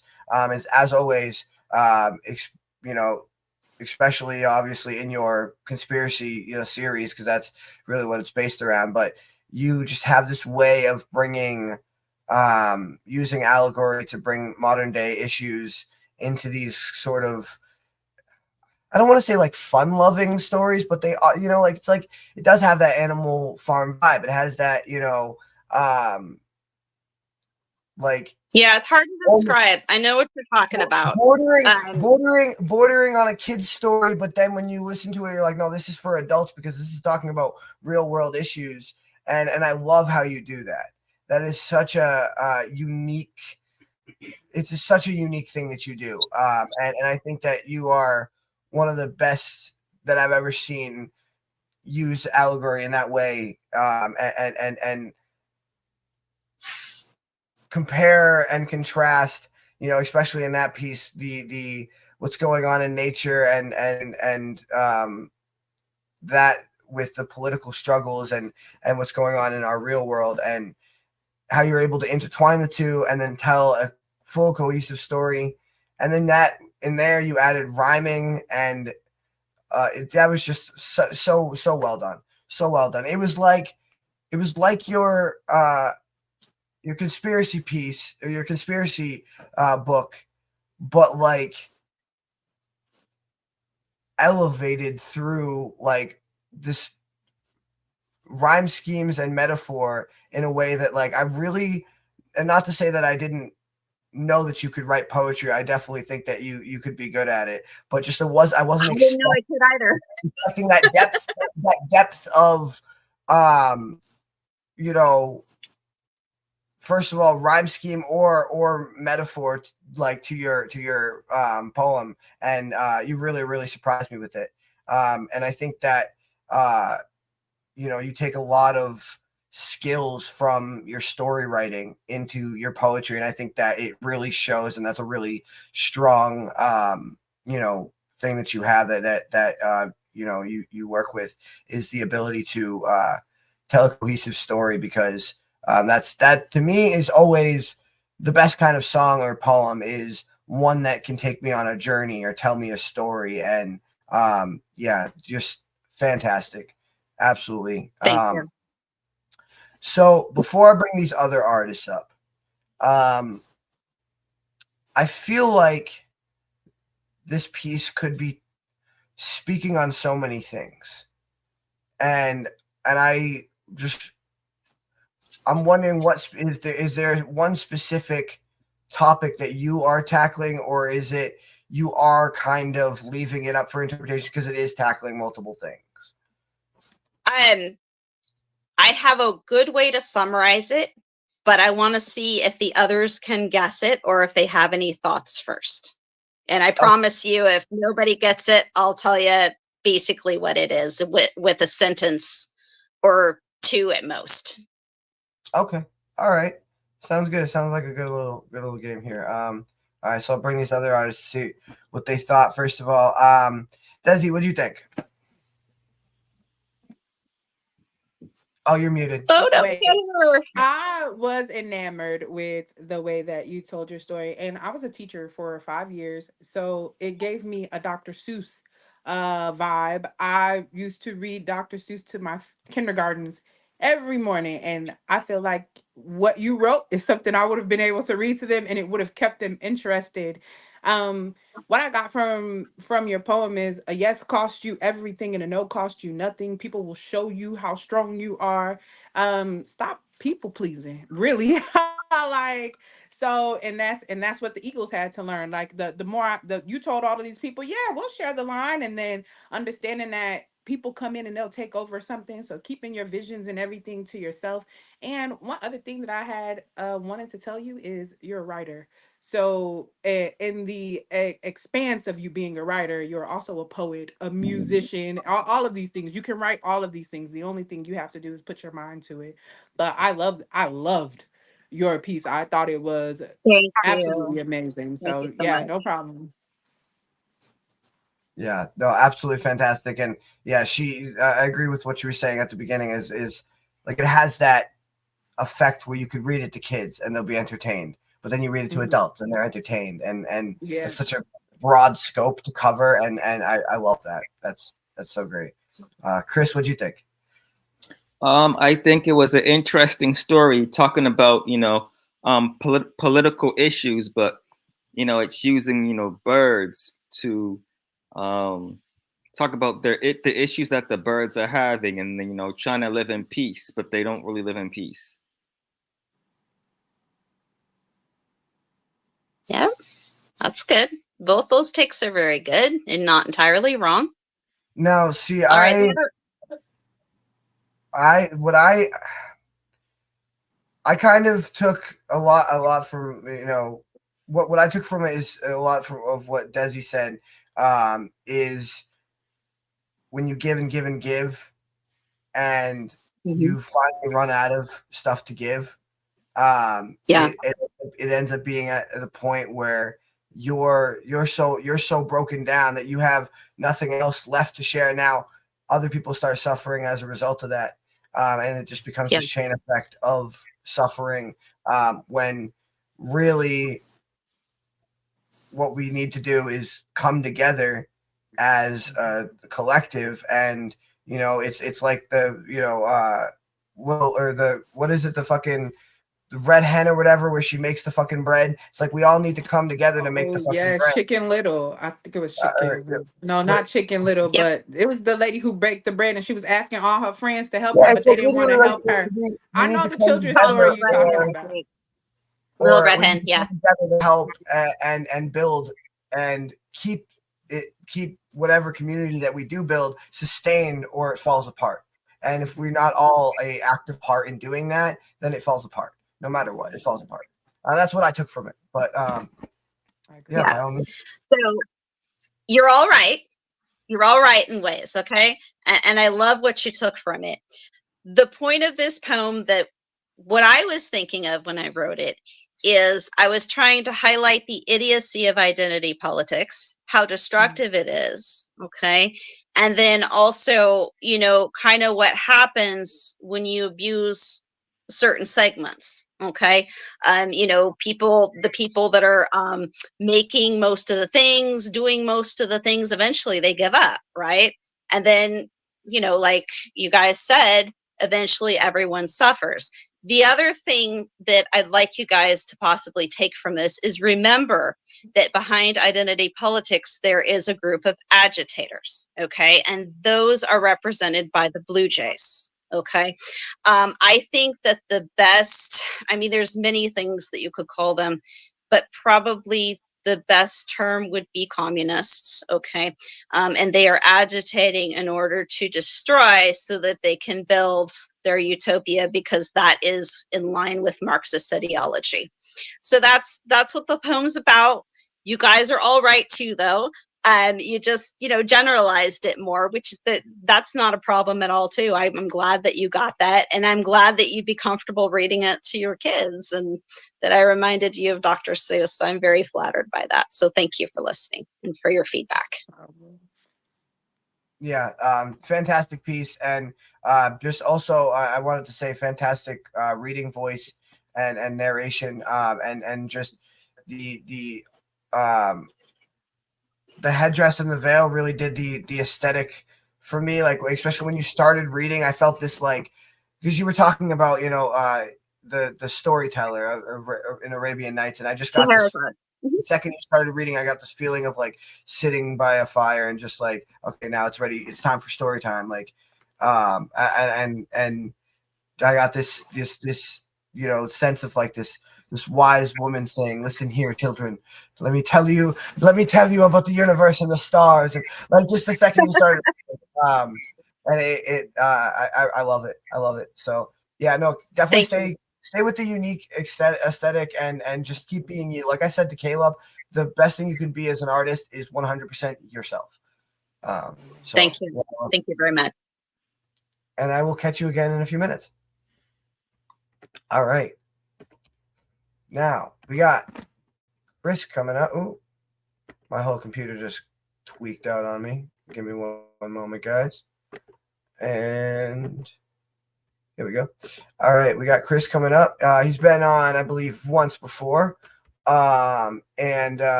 okay, I'm back. I'm sorry. My computer literally just shut down my fucking web browser for no fucking good reason. I don't know why that happened. I didn't click the X.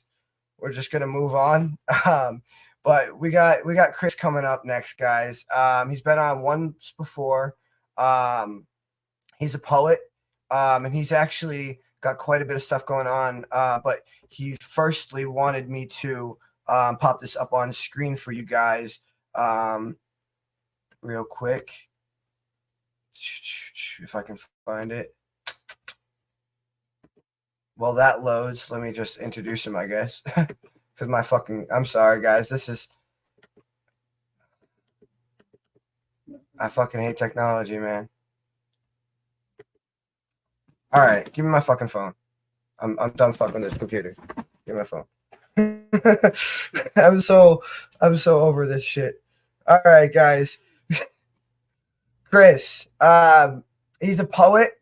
He's got an Instagram. It's under Original Poetry. He's got a website you guys can go visit at www.poetryroots.online. That's roots spelled with a Z at the end. He's also got a merch shop where he sells all of his poetry merch and whatnot at bossupapparel3.creator.spring.com. And I'm going to play his flyer for you guys and get him up here. And I will also get that other thing up here that he wanted me to advertise for him. Here's his flyer.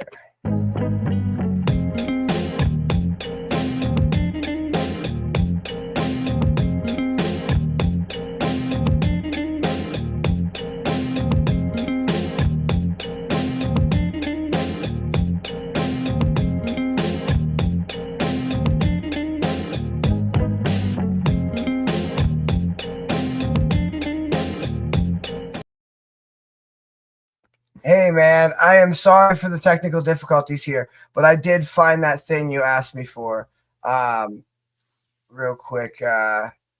So he's got, I mean, if you want to just tell us, since you're up on screen, if you want to just tell us about it, go ahead.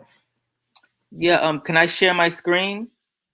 Yeah. If you go to present down at the bottom, I think, and it'll let you share your screen. Yep. So let me see. Oh, entire screen. Wait 1 second. Okay. So this is actually I had to redesign the flyer. So this is my poetry workshop I'm working on for beginners. It's gonna be on Zoom, and I'm gonna be teaching, the 3 elements of poetry, the structure of a poem, what is poetry, and how to write a poem. So, for those who are, first-time poetry writers or who want to learn about how I write my poetry and and learn more about writing poetry, you can join. This is the Zoom link right here. And then this is the date and time, October 15th, 2024 at 8 p.m. Eastern Standard Time. And yeah, that's what I want to show. And then after that, I want to show some of my merch that I created. So I designed my own hoodies. And that's on the website that I mentioned right at the beginning. Yes. Yep. This is all new. This is all new content that I just created. So I have my I'm poetrified poetry hoodie. And what poetrified means, it's a word that I made up, just it means to embrace your creativity. You become your creativity. So and then after that, I have another one that I just created. I designed this. Then these are all for sale on my merch shop. What does that say? It says "Let the ink take flight." So it has like the wings Oh, there. and then it's got the quill pen and then the wings. Yeah, cool. I like that. That's a cool design, man. Nice. All right, yeah, definitely. Everybody, go check that out. On that website I mentioned, which by the way is very long. But it is up on the it is up on your, like, do you have that up on your Facebook, or any of the other links that I mentioned, like your Instagram and stuff? Yeah, you can actually find it. You can actually go to my website, and everything's connected to my website. Okay, cool. Yeah, all right. So yeah, everybody go check that out, and it's good to have you back. I am sorry for the technical difficulties. I don't know what the hell happened there. My computer literally just shut everything down. It's like, nope. Bye, Dylan. But anyway, it's good to have you back. If you want to tell us a little bit about what you do besides, your what you just mentioned, and who you are, by all means. Go ahead.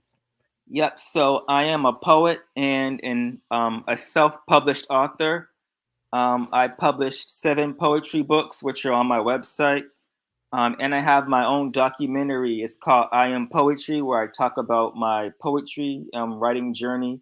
All that content is on my website. You can follow me on Instagram at original_poetry. I do my own live streams, and I have different types of series of live streams. So I'm gonna be reading some poetry that I wrote. All right, cool. Yeah. Well, like I said, it's good to have you back. It's good to have you on the circle. It's what, only your second time here? I think it's my 3rd time here. Oh, okay, cool. Yeah, I mean, I honestly have lost track of how many people and when they come on now. Like, I thought that I'd be able to, and I was doing good for a year, but then after like a year of doing the show, I just start to like forget. I've had so many fucking guests, but it's good to have you back on the community. But one thing I did want to mention is, I don't know, are you part of the Facebook group yet? Because that's something I always forget to mention to people who are new to the circle. Is we have a Facebook group where we all like share poetry with each other and connect and talk and whatnot on Facebook. So make sure you go to Facebook, and it's the Lostboys group. You don't have to like answer any stupid questions or anything. You just join and you're in. It's open to the public. So yeah, go join that, and it's good to have you as part of the community, man. Okay. Can I share my my merch and stuff and all my content on there? There's nothing blocked. I have it set to like, pick up certain spam that are most definitely spam, like people just trying to like come in, like, I don't know, random Indian companies trying to come in and like sell you crazy shit. So I have like spam like filtered, but there's no like content block or anything like that. So you can post your videos, your merch, your links to your whatever. Yeah, everything by all means. Okay, thanks. I'm gonna read my poem called "Life of a Poet." All right, cool. I will get that up on screen for you and draw myself out of here.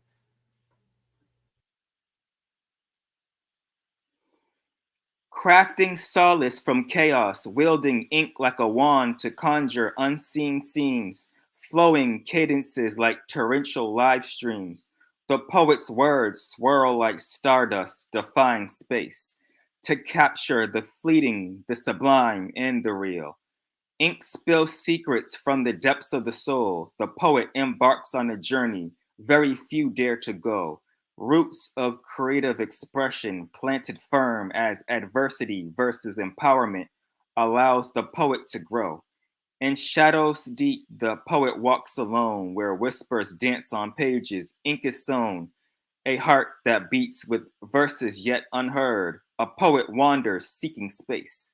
A poet's heart is forged from broken parts, and in their verses lives a thousand arts. And solitude, where thoughts collide, a universe blooms where silence abides. Teardrops stain as they weave clouds of pain into creative rain. Yet in their words of the universe unfolds, a mirror to the truth that never folds, decompose and turns into mold. Words dance like shadows on the page, each line a tether, a timeless cage. Through sleep, through sleepless nights and dawn's embrace, they chase the echoes of fleeting face. A seeker of truths in a world unbound lives the poet in realms profound.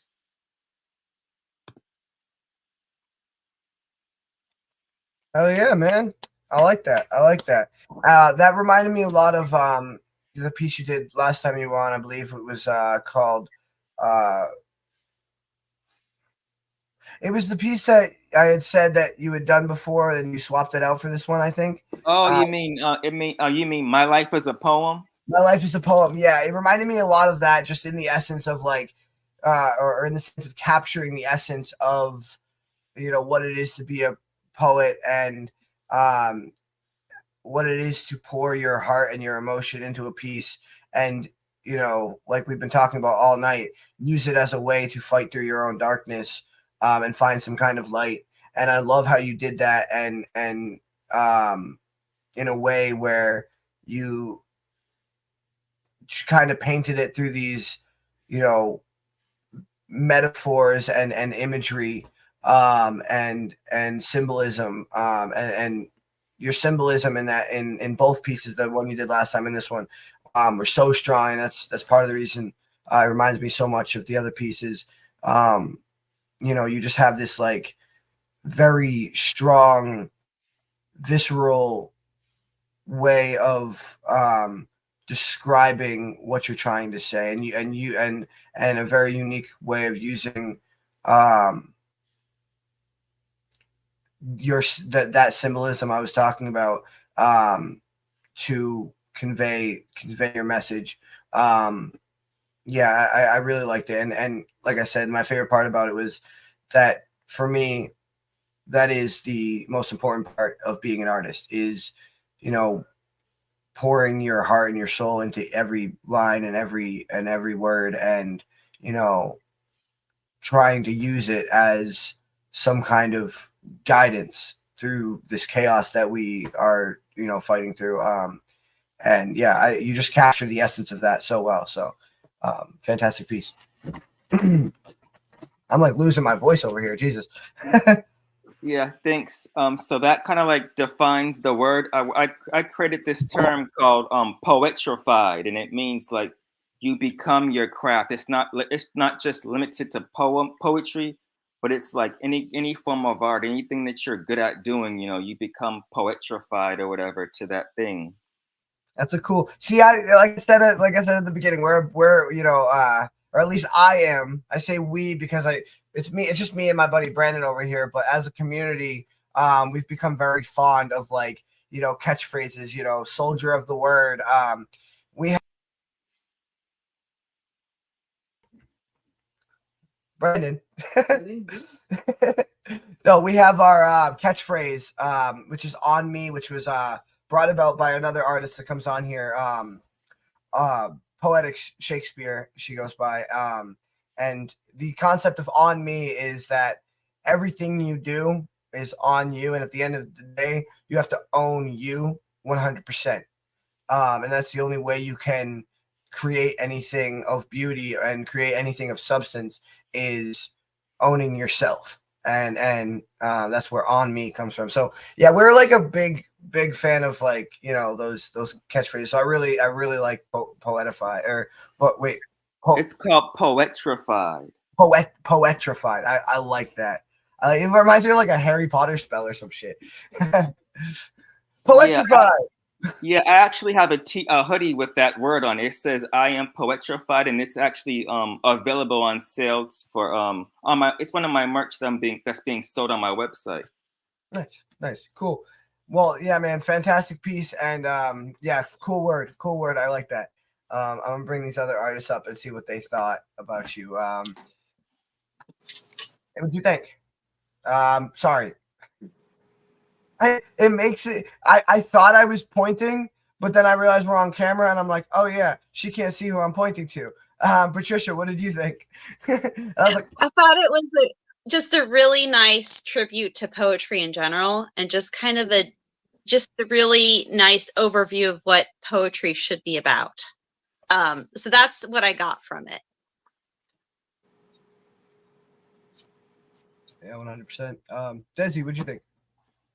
Thank you for giving us such depth and imagery and different things like that. I love that you compared your first line was a catch. So that's what really caught my attention when you stated something about breaking through the chaos or something of that nature. And then you went on to, huh? I was just gonna ask if you could repeat that again. Oh, okay. Yeah, I'll find it. Let me just find the file. 1 second. Oh man.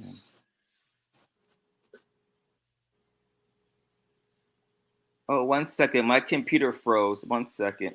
Oh, it's okay. Go Technology ahead. is not on your Can side I today. say something? Can I say something really quick that I just thought of?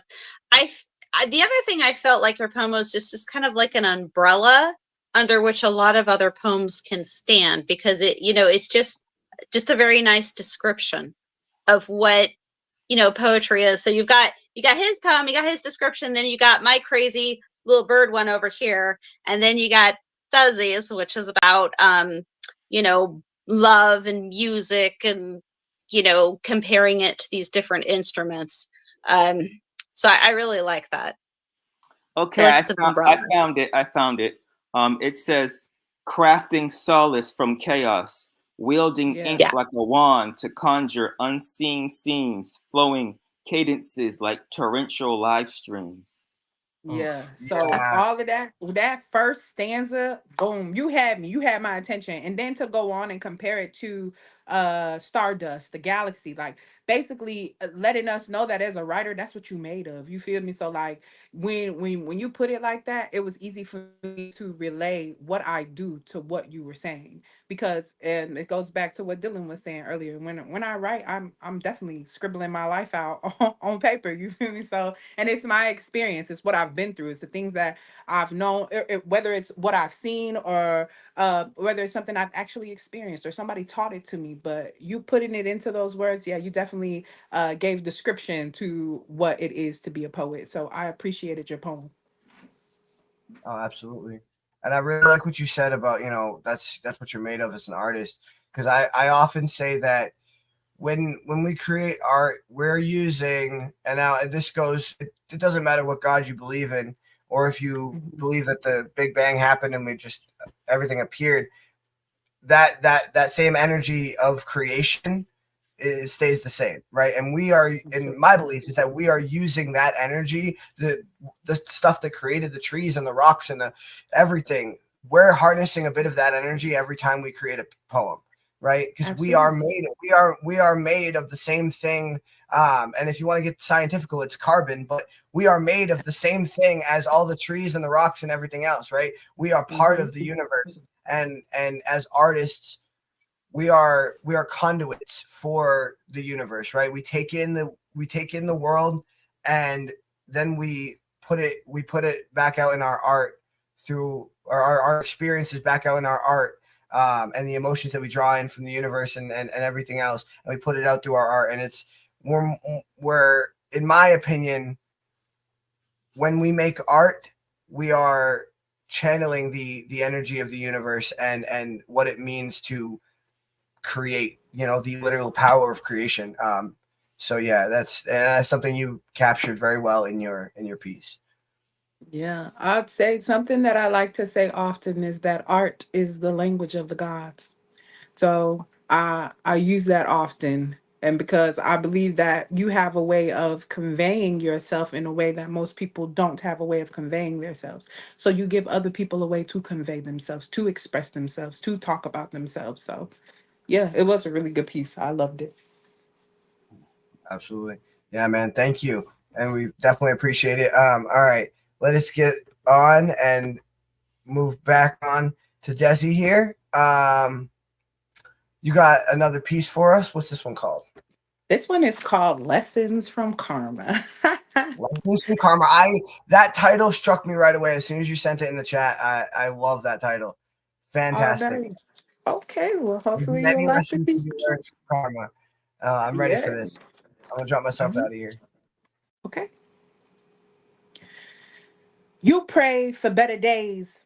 I ask for knowledge on how to better my ways to better manage my days. And I ain't high side, and I spend years lost in the days. Figuring out life will have you walking in a haze. I mean, blindsided, crawling through a maze. Take off one set of glasses just to be lost in another craze. I was stuck in crisis and simply unfazed. I didn't know how to process. I sat in the dusty recesses of my mind and allowed myself to be confined by thoughts shaped by my bloodline.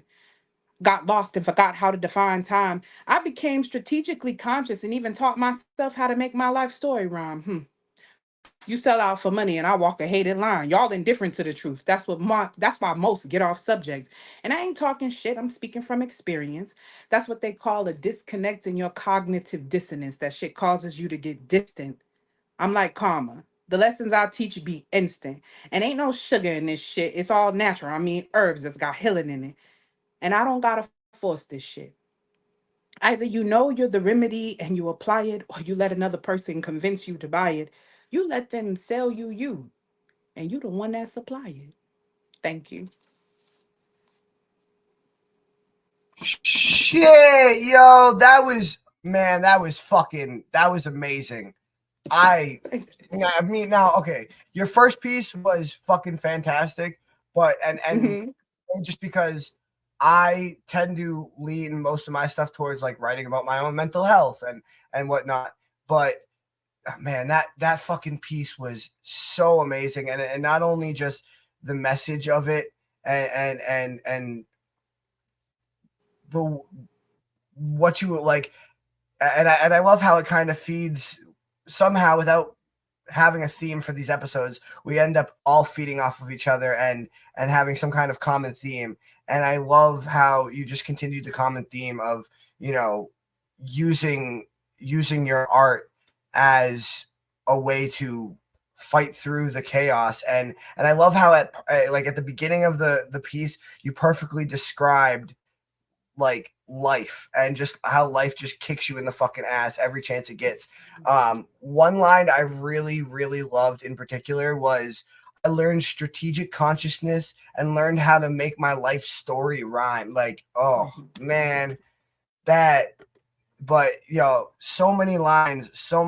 I couldn't even, I'm gonna have to go back and listen to it as soon as this is over. Because your word choice was fucking fantastic, and the way you delivered it was almost in that like almost like a rap, you know, almost in that like Mhm. a like spiritual gangster, Yeah. just like you said. You're a spiritual gangster, you know. Yeah. And that's the vibe I got from that piece, was because gangster to me, I there's this guy I listen to. His name's Mercules. I don't know if you know Mercules. But Mercules has a song. It's a remix of 50 Cent's Many Men. But he has this line where he says, "What's gangster? Gangsters providing for your family. Gangsters when your kids are happy to call Mm. you daddy. Gangsters when you don't have to act like you're someone you isn't.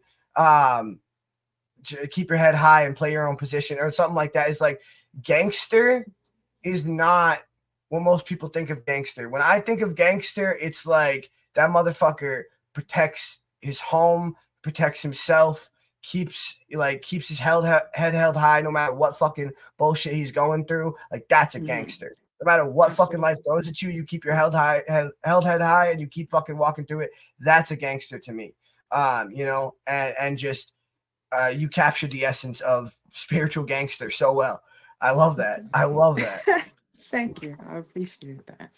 Yeah, that's it. And that, but that was that was what I was going for a lot with this piece. A lot of my pieces are about truth. I consider myself a student of the truth, and I think the most gangster thing you can do is be honest, and that's what I think. And that's what he was saying. To be. A lot of people think that you show up and you're a father. No, the person that you are is the father that you'll become. So if you're lazy, if you're all of these things, then you're gonna be a lazy dad. Obviously. So it's about the character that you keep. And I wrote this because in this day and time, there's so many arguments going on about accountability, and it's a lot of us who don't have the ability to accept accountability. So we just like to blame everybody else. But I want to let them know that, listen, I understand that it gets hard. I understand that it's hard to see your way because I went through the same thing.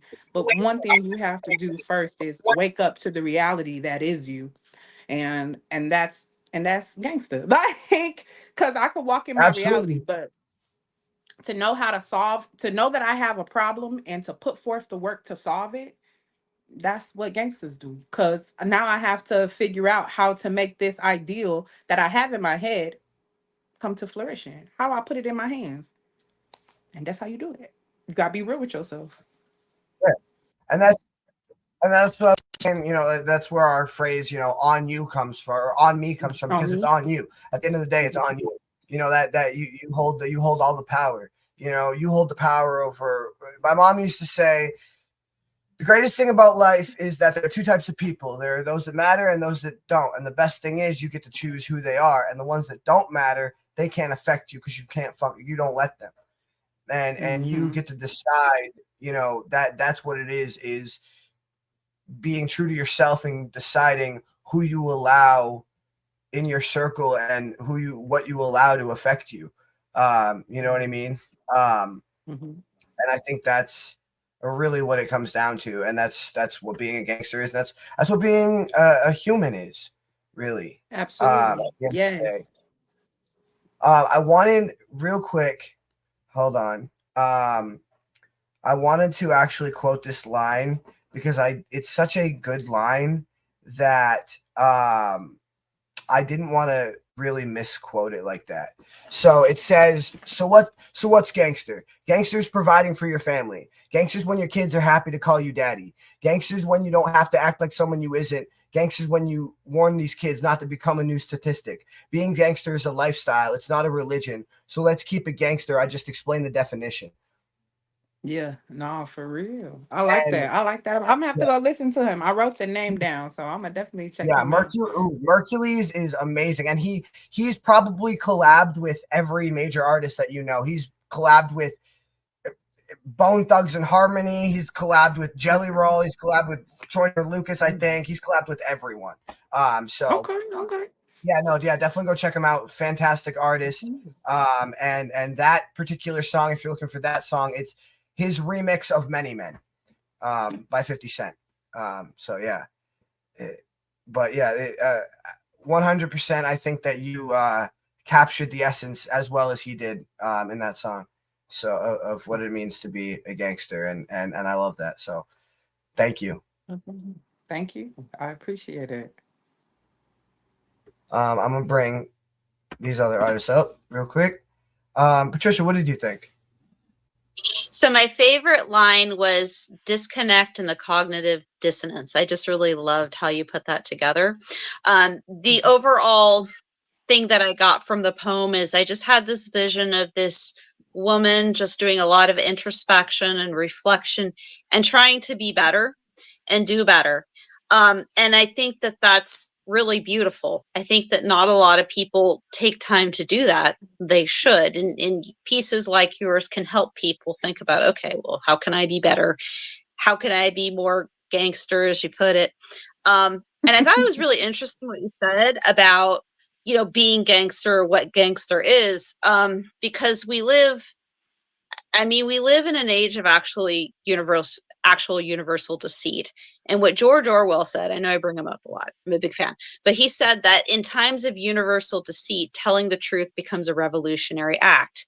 In other words, it is gangster. Okay. So, I love the whole vibe that you're going for. I think it's a beautiful piece. I think it would also be great for mental health.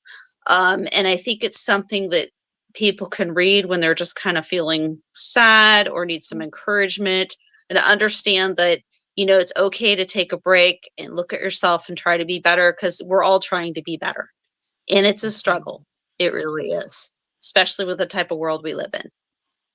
Absolutely. Absolutely. Thank you. I appreciate that. You're welcome. It's well deserved. Yeah, Chris. It reminds me of my own poetry, all the stuff that I've written. So I like that. Thank you. I will say, because the last poem that you read, it made me think of me because usually a lot of my poetry compares a lot of things or aspects of me to different aspects of nature. So I could talk about a tree, I could talk about the ocean, and usually a lot of my pieces talk about that. But it's like I said, a lot of my pieces are very, very spiritual, and I got that from yours when you were talking about the writer as well. So yeah, that's why I say spiritually gangster. 'Cause Yeah, I don't absolutely. I don't want to play. Let's not play. Let's get down to the root of the issue. You sitting over here making excuses, but we trying to figure something out. What are you doing? And I really fucking that's really where the idea for me doing this show came from. Is like I was like, the one thing that everybody connects on and finds a piece of themselves in is fucking art. No matter, like, even like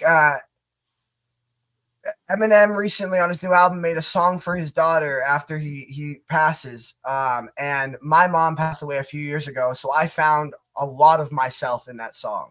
I found a lot of myself in that song. And that's the best thing about art, is that it brings us together and we all find pieces of ourselves in each other's work. And that's why I love doing this, man. So thank you guys for being part of it, for sure. Yeah, no problem. I do have to go to bed. I gotta go to work in a Yeah, minute, y'all. I you're do. okay. You're okay, no problem. Take care. So, It was nice Thank meeting you for well, you. being thank you. here. We appreciate it. I will make sure I follow all of your social medias. If you're ever available, I will reach out to you guys and we could do a one-on-one on the immersive experience. I would love to talk to all of you, actually. So Oh, that would be just fun. hit me up. Absolutely. yeah, Yes, for I'd sure. love to be on, Especially, and I'd love to have you back on here. So we'll catch you next time. absolutely. Thank you so much for giving me the platform and the place to express myself. I appreciate it. You all have a great night. Absolutely. yeah. Have a Sleep good well. night. All right. So we are going to try not to fall asleep while Patricia reads us a story here. And then Chris will read us out for the night, and we'll have a good night. So you got more End This Meow for us. Chester. Yeah.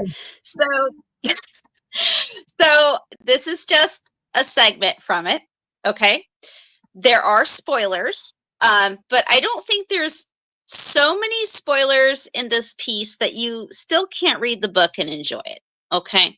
And this kind of goes along the vein of, we've had all these hurricanes lately. I don't know if you've heard anything about there being lithium mines in North Carolina along the hurricane's path. Brandon's been following it way closer than I have. He's got family down there. Yeah. Damn. Wow. Yeah. So there are conspiracies that the government is controlling the weather. And I rolled a bunch of conspiracies into this book. Okay. So you choose what to believe and what not. We're just now coming up with these conspiracies. What about the fires? What about the fires in Hawaii? We're just now starting to think that this might be a possibility. So Oprah's house in Hawaii, by the way, was full. Yeah. Have you heard about? Yeah. I won't get into that. So you're right. Okay. And there's actually a part in the book where the animals split up. Part of them, the cats and the dogs go to Canada to help truckers with their blockade because they're protesting the vaccine mandates. Okay. And then the turtle and the lizard person, who's basically an iguana, stay behind to do some of the internet tech, white hat type stuff. Okay. And so the team split up. And so they have different experiences as this whole thing unfolds. Okay. And so at the end of the book, of course, they meet up again and they talk about, okay, while you guys were in Canada, we found this. And then, it continues from there. So spoilers, but I think you still could enjoy the book. I'm pretty sure you could. But I do want to read this, and I'm not trying to be insensitive to what the people in North Carolina or Florida, anybody went through, but we do need to consider the possibility that some major fuckery is going on here. Okay. And I wrote this book. Regardless of the source of, and I don't think you're insulting anybody by saying that, because regardless of whether they were man-made or nature-made, people still suffered. Right. Absolutely. But I think it's suspicious enough. We should consider the possibility that they may be manipulating the weather. And I wrote this, kind of right after the Lahaina fire, actually. You mentioned the Lahaina fire. So basically the white hat team, they find a device while they're separated from the field team who's in Canada. Okay. And so now all the animals are coming back together with the help of their alien friend. And they're going to talk about what they found. They're going to talk about what their next steps are in their battle against the New World Order and the elites. Okay. So let me go down here. And this is at the end of the book. All right. Okay. All right. So this is from Conspiracy Crew. The end is meow. Okay. With the blockade breaking up, there was plenty of energy and distraction, so Lord Slorp could land a little closer to the border for pickup. This time, the pets only had to walk 2 miles. When they were halfway to the meeting point, a rainbow appeared in the sky to light their way. As they arrived at the ship, Moira, Tommy, and Mr. He bid the field team cautionary congratulations. We've won the battle, but not the war, Mr. He said. The elites now know trucks can be used against them, so they will likely come for the trucks. But how? Doesn't North America depend upon trucks? Misty said. Yes, so it will be done slowly. Tommy and I think they will use global warming as an excuse to take the vehicles off the road. They will say the truck's carbon emissions are going to warm and flood the earth. Oh? Moira nodded, amping up her tablet and showing them pictures they'd taken inside a barn in northern Washington. The animals gasped. That looks bad, Misty frowned. What is it? A direct energy weapon, Lord Slorp said. They'll use it to alter the weather, start fires, and destroy the food supply, making the normies afraid of global warming. They can't control the weather, Misty yowled, then blinked as second thoughts entered her brain. Wait, can they? Silence. Then Rocky and Bonnie looked at each other. Bonnie nodded at the Labrador, and he stepped into the middle of the group. God sometimes reincarnates war dogs, he said. Our souls are hard to make, even for him. Most of you know about my time in Iraq, but before that, I served in Vietnam. Anyway, toward the end of the war, the U.S. was losing, so they devised a plan to flood the Ho Chi Minh Trail with rain via cloud seeding from airplanes. This trail was an important supply route for the communists, and we've all seen how critical supply is to an army. This plan was called Operation Popeye. It didn't win the war for the U.S., but it did extend Vietnam's rainy season by 5 months. Rocky looked down at his paws. If they could do that kind of thing in the 60s, what can they do now? Can burn very earth, darling, said a voice with a heavy Russian accent. A beautiful white cat stepped from behind Lord Slorp's captain's chair. Darushka, Chester exclaimed. I missed you. What are you doing here? I contact alien friend to pick me up, darling. Come with warning. A Russian, Rocky growled, moving toward the cat. Chester quickly stepped between Rocky and Darushka. Exactly. The Russians have been spying on us for years. If the U.S. government is up to no good, they would know. Is more than that, darling, Darushka sighed, batting long eyelashes over her emerald eyes. Long time ago, the U.S. saved Mother Russia from communism. It's time Mother Russia returns favor. And that's the end of the segment I wanted to read. So I hope you liked it. You got Brandon over here on the edge of his seat, like, oh, really? He's like, oh, fucking Brandon loves and just as much as me too. Brandon is in love with Chester. He's a huge fan of Chester. Chester is our unofficial Lost Boys mascot. Thank you. So yeah, let's kind of touch it up for the next book, and then I'm gonna get more into even more into the weather modification, and then I'm probably gonna get into a little bit of the Epstein Island stuff too, and what may be going on in Ukraine. So, and I'm always gonna try to do it in a kind and gentle way using the animals. Any mention of P. Diddy and his baby oil, or just gonna leave that one alone? You know, again, I have to be careful how I craft things. But yeah, I mean, how about that, huh? I mean, but he's not the only one. I mean, they're all over the place. It's all over. So yeah, I've actually I'm working on, and I'm not sure if it's going to be I have a few lines written, but I'm not sure if it's going to be a poem or a story yet. But I'm working on something that is just I want to talk about the celebrities and the people that we have seen take a big fall from grace by being caught doing some very horrible, god awful things. You know, two that stick out in my mind right now, like that sparked this was I saw the Nickelodeon documentary. I don't know if you saw that, All Quiet on Set. All those children.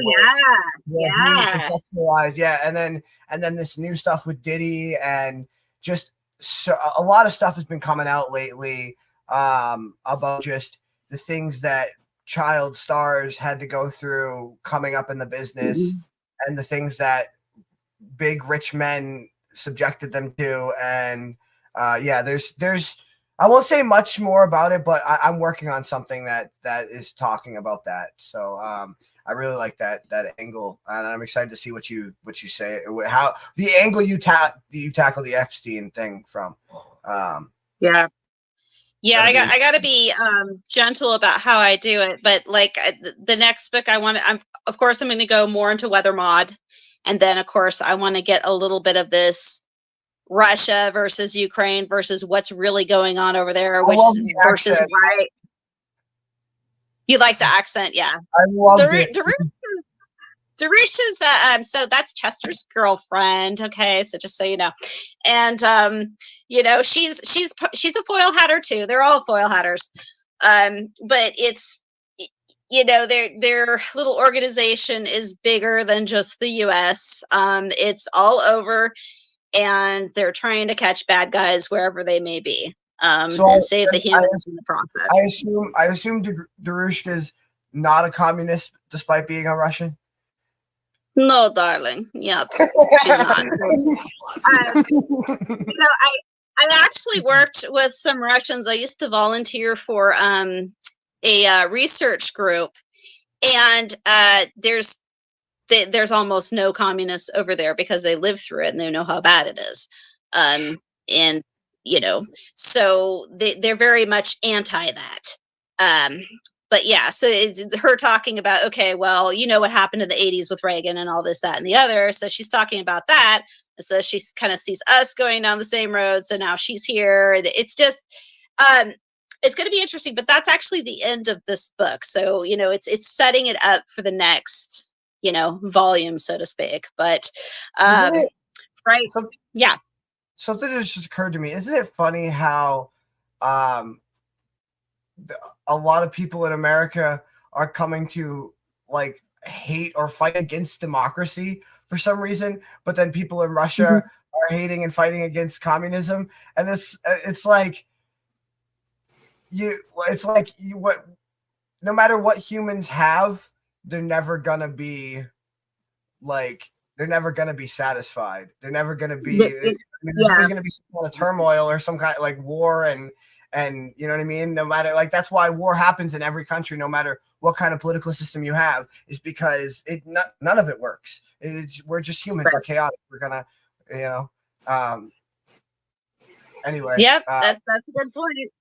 So, you're fucking your pieces, you know, are the type of your work is the type of shit that makes me want to sit here for like hours and just talk with Brandon over here about like just put on my tinfoil hat and just fucking sit here like what you know what I mean? Like I could it makes me think so fucking much and brings me into like such an introspective like place, and then it also scares me too. I'm in this place where I'm like, is this a children's book or a horror story? Because this is scary. Yeah. You know what I mean? And it's but again, you have that children's book vibe where you're able to bring some kind of levity somehow to these very ominous fucking times that we're living in. And I don't know how you do it and how you're able to, I mean, see the hope and see the I would say through that. It's a gift from God is what I would say. I think it comes from God. I asked him for a poem and he gave me the birds one within about 3 days. So it comes from God. It doesn't come from me. But I'm glad that you're enjoying the Chester stories. He's a lot of fun. I sometimes forget that he's not real. And one more thing about while we're talking about real, I mentioned Operation Popeye. Okay. It was a real thing that happened in the Vietnam War. So if you really want to put your foil hat on, that's a good place to start with the weather mod. Look it up, read about it. You're gonna have me deep diving until 3 a.m. in the fucking morning, dude. I swear to God, I'll be on here on YouTube. Just, dude, the FBI is gonna knock on my door in the morning and be like, "We need to have a conversation, sir." You know, I say hello to my FBI agent every Tuesday, and I always tell him he's welcome for coffee. And you know, I'm just very upfront about it. You know, they're going to watch me anyway, and I'm here until the good Lord says no more. I mean, it just is what it is, you know. All we can do is what we can do. So I'll keep writing until it's illegal, I guess. I couldn't have said it better myself. That's absolutely what it is. And then, I mean, to me, the greatest thing that we still have is our First Amendment. Is that and I know that there's huge debates about First Amendment and what it implies and whether we have the right to it anymore. And again, people want to fight against fucking democracy, which is whatever. But the point is that the one thing that we still, without a doubt, have, and you can fight and argue about this as much as you want, but then you can also argue about it and then go post a TikTok saying whatever the fuck you want. So don't tell me you don't have your free speech. Everyone, right? That's the one thing that we have is, I mean, and we have that liberty because not a lot of countries actually, like, people don't realize how many countries there are actually in the world. Like, there are hundreds of countries. Most people think of countries as like the 7 continents. Like, there are hundreds of countries, and a lot of them do not have free speech at all. Like there are criminal charges or death penalties for free speech, you know. And absolutely, as an artist, that is just the greatest thing that I still have with all this, everything else that's going on in the government and in politics and in the world. At least I can still speak my mind about it, you know. Yeah, absolutely. And I agree. Thank you for speaking your mind about it, because that's what we need more of. We need more of that shit, for sure. No, you're welcome. So I do hope you'll check the book out. So it just released, about a week and a half ago or something. So oh, wow. I don't have any reviews on it. Yeah. Conspiracy Crew, the end is now. Is that on Amazon? Yeah, it's on Amazon. So, all right, cool. And it's got pictures of the little animals in tinfoil hats. and they're looking at a screen with a hand that's got a QR code on it. And I even get into the mark of the beast a little bit too. So that I try to pull in a lot of different things. So I really hope you enjoy it. Yeah, and actually, hold on. Did you put that artwork in the group chat? I think I might have. Did I? Is that the artwork you put in the group chat? Because if it, well, no, I have a piece of artwork that you had from the group chat, but I don't know if it's still. No, it's not. But this is to give you guys a little sneak peek. This is some artwork from her book, right here. With you got the little animals in their tin hats. Chester's on the horse. Who's in the back? Yep. So Chester's on the horse, and then Rocky's in the back. And what they're doing is they're bringing coffee and donuts to the truckers who are doing the protest against the vaccine mandates. And then I just sent you the picture of them in the tinfoil hat, looking at the hand with the QR code. So a lot of people think that is the mark of the beast sort of thing.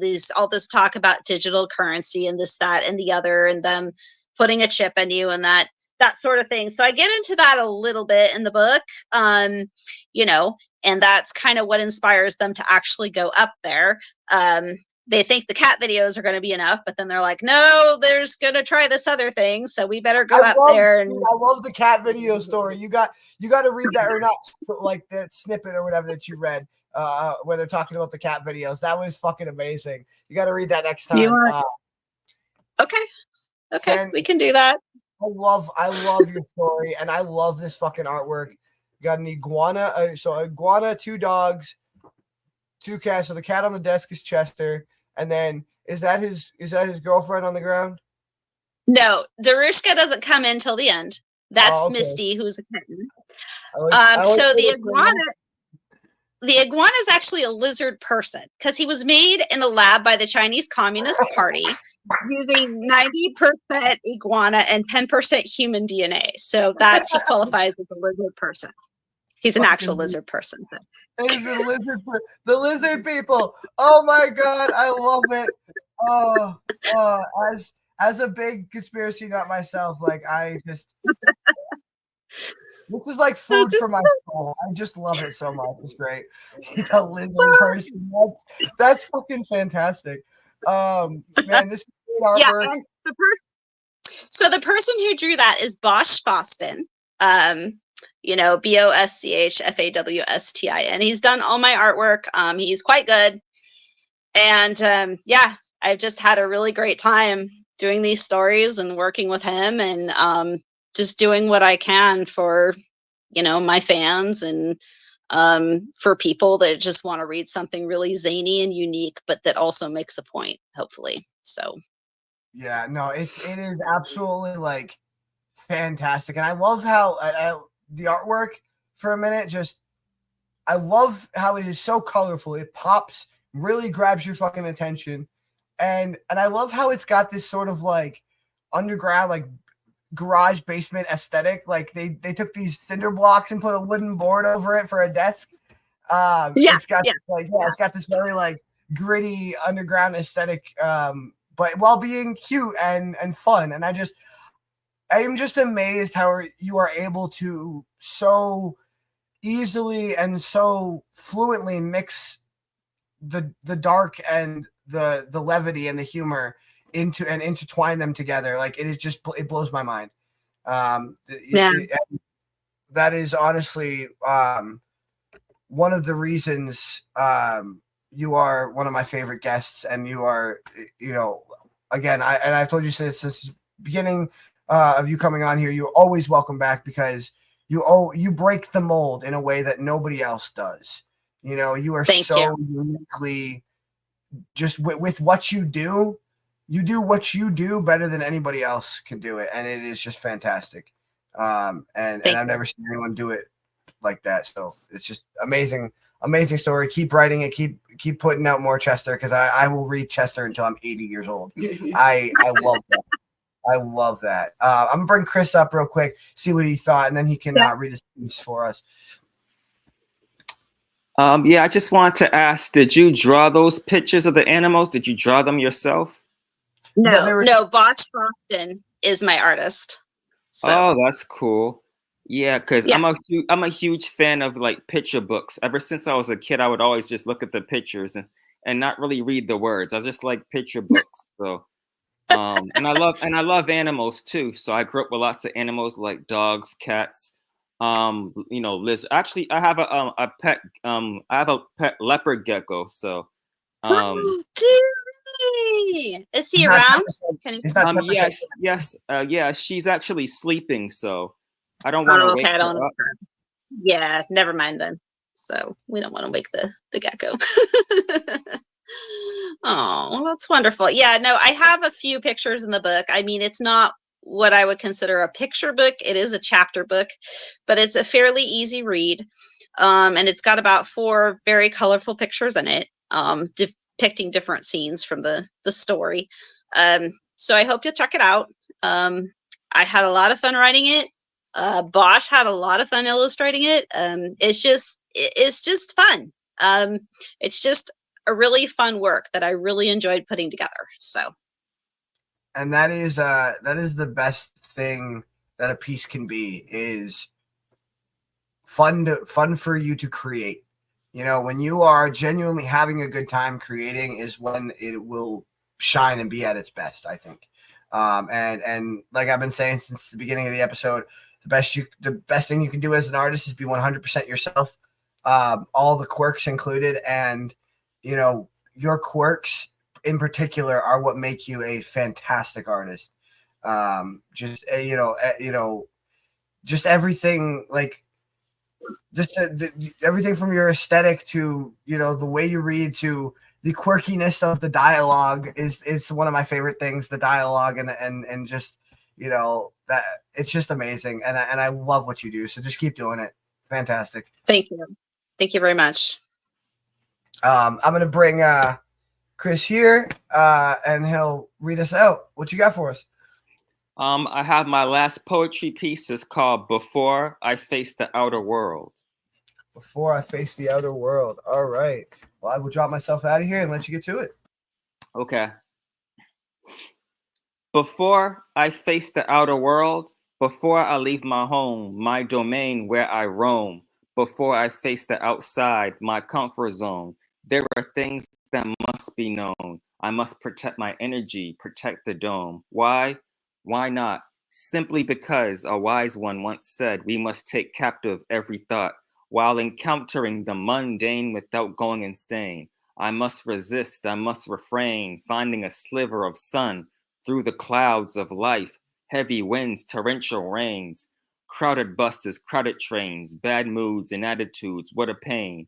For me, bringing peace to my mind is like bringing peace to the Middle East, starving my inner demons so they have no place to feast. Under full moons, beast is unleashed, sharp claws, sharp teeth, waiting, watching for an opening, vulnerability. They want the best of me, writing poetry. Yes, I am poetry. Before I face the outer world, I gather my courage, for there will be many people, places, and circumstances that would take pleasure in stripping my layers bare. Behind the veil, I confront my scars, feeling out of place like a life form from Mars. I trace my ancestry among the stars. My soul craves fulfillment, so I use the tools of mindfulness schools to uplift and feed my muse, charting my journey throughout the day, with the sun as my witness as I face the tempest of the outer world. From the time I awake and the time the day begins until the time to wind down for the evening and face the outer world yet again.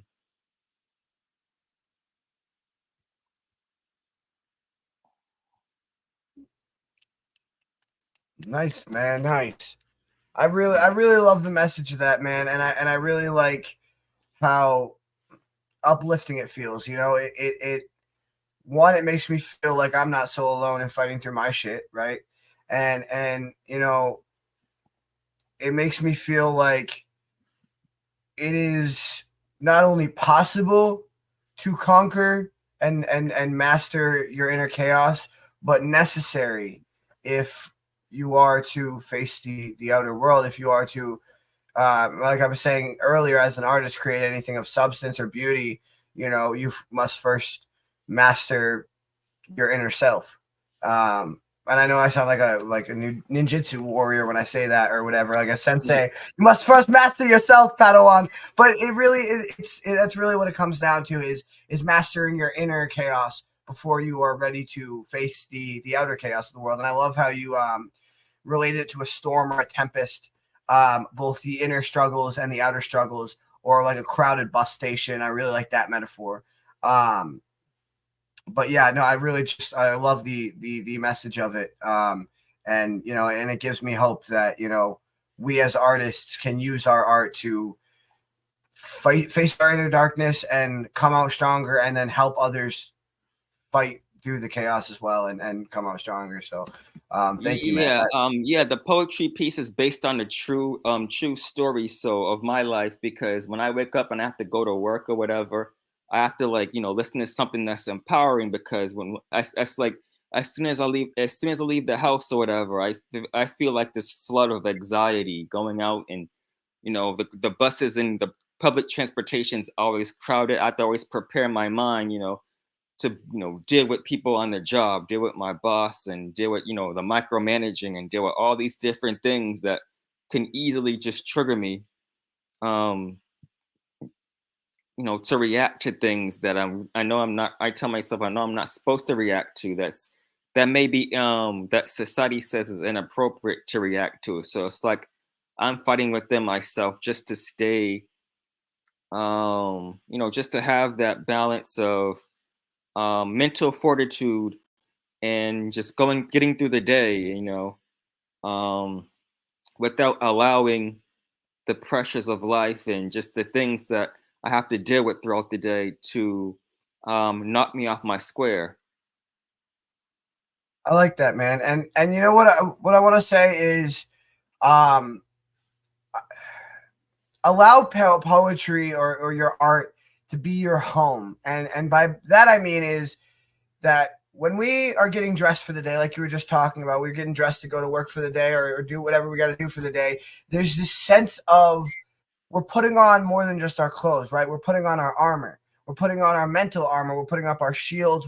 And then at the end of the day, we come home, and it's more than just getting changed into sweatpants or comfortable pajama, whatever, right? It's more than just to me, when I get out of my work clothes and I get changed, like I am stripping out of more than just my work clothes. I'm de-shielding myself. Like I'm taking off that armor. I'm it's a place where I can, I'm home. I can be myself. I can relax. I can let those shields down, and you know what I mean? And I think that poetry can be your home, and your art can be your home. It's a place that you can, at the end of the day, you can go to no matter what, and just let your shields down and be yourself 100% and completely. And, that's why I make this show on 9 p.m. on a Saturday night, because I want people to have that feeling of, okay, this is time to relax, let down your shields, chill. We're all just hanging out, relaxing, and just expressing ourselves and being ourselves. And that's, I try to let art and this show and this community and just be my home, my safe place. Mm-hmm. Yeah. And for me, it's just like, when I was looking forward to this being on this live stream, like, when I went, when I just got ready for my day this morning, it was just like, okay, I have to go through the day and go through all these different things and go through this, this hamster wheel of, mundane, every day, clocking in, clocking out, or, job searching, or just doing the thing that society says you're supposed to do. But thinking about this, the Lostboys Cypher, I'm going to be featured on here, that kept me, positive and focused, because I knew that once all, the day was over and I got into my comfort zone, I would be on here doing my poetry, doing something that I can enjoy. And I wouldn't be stressed out by the day. Like all that stress would be gone because I would channel it through my poetry. Well, thank you, man, because that honestly makes me feel so good, because that is what I put so much effort into, and and I'm not even talking about effort when it comes to like making flyers or any of the digital stuff. That stuff's not really work. Really, it's all the passion and the time that I put into this show is not for any lucrative reason. It is so that people can have that space, and that so I can have that space. And I don't need to pay for BetterHelp because I have my own therapy session, and I have a whole community of people who I consider better than therapists. Artists, in my opinion, are the best therapists. They're the best therapists. They're the best people to talk to. And the fact that so many people tell me that they feel safe here and they feel like this is a safe place, it means so much to me. It really is, because that is my ultimate goal when I created this. And there's a million poetry shows, there's a million podcasts, but what I try to do here is something special and create a safe space in the community. And I'm glad that I've been able to do that, man. So thank you for being here. Yep, thank you for having me. Also, too, I want to mention my poetry brand. It's called Poetry Roots. And for those who don't know what Poetry Roots is a brand that promotes creative expression in its purest form, from writing, learning, content creation, fashion, and community building. Poetry Roots' mission is to give a voice to the voiceless, uplift all those who interact with Poetry Roots, and inspire individuals to become their greatest version of themselves. And create a community to discover their inner poet and feel safe expressing themselves in a judgment-free zone. Oh yeah, man. Thank you. You know what? Like I said, people always ask me, like, when I see people who are doing similar stuff to me or whatever, just like, do I feel competitive or like, and the answer is always no, because like I said at the beginning, the more of us, the better. Like that's how, wars are fought with an army, not just with one guy, right? We're soldiers of the word, where, this should be all of our missions. And the fact that I have so many people like Desi, doing her podcast, or you with your Poetry Roots or whatever, like, and Patricia spreading, buttloads of fucking truth, that very, very hard truths that not many people are fucking talking about.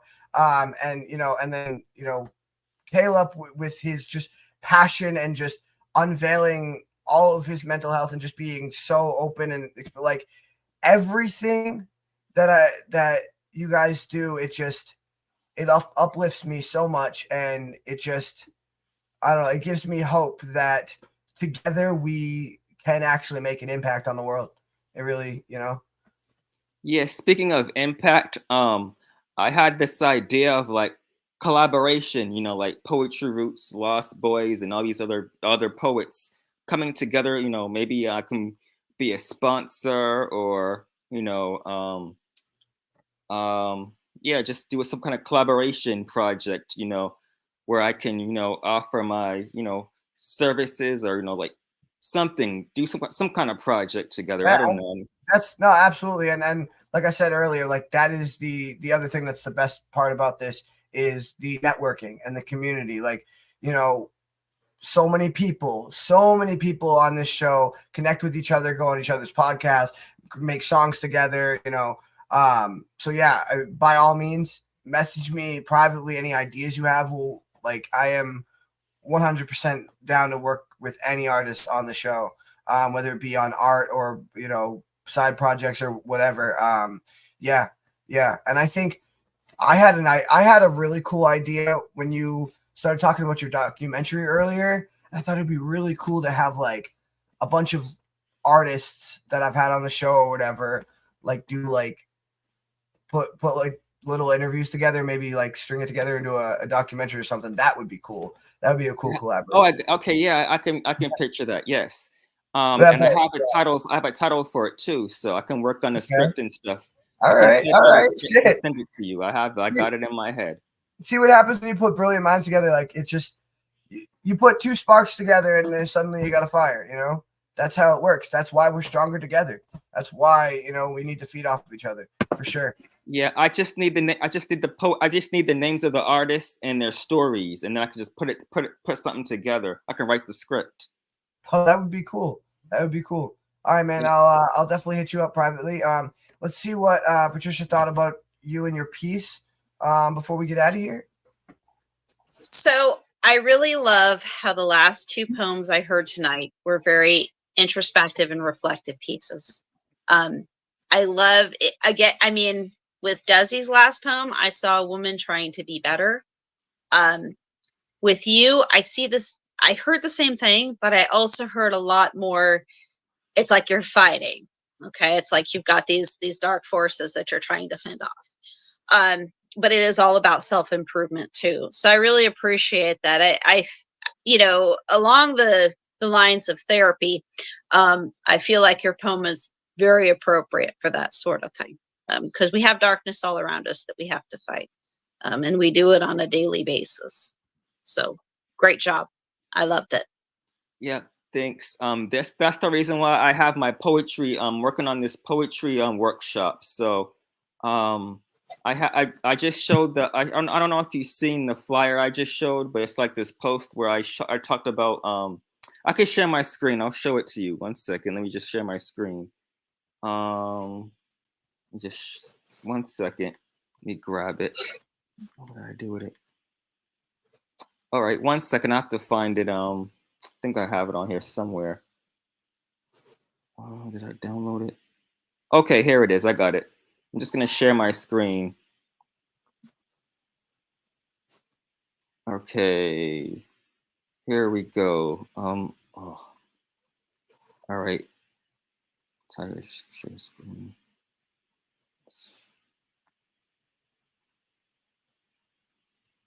Okay, here it is. Yep. So this is my workshop I'm going to be doing October 15th, and it is for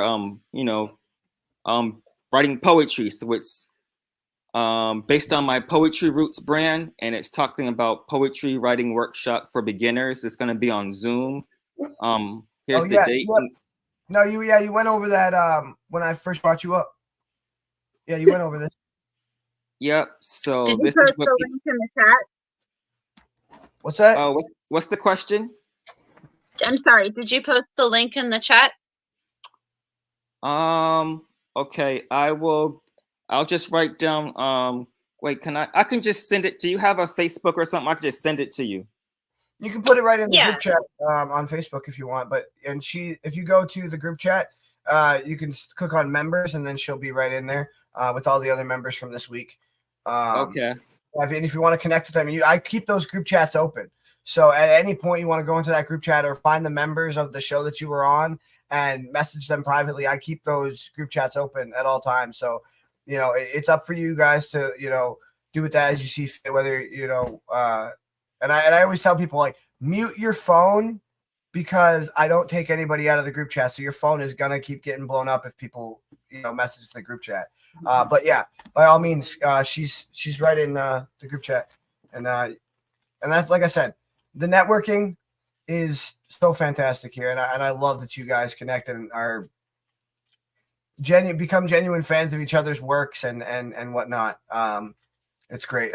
But absolutely put that up in the link and put that in the group chat, and I will actually put it up on the Lost Boys Facebook group for everybody to see if you want.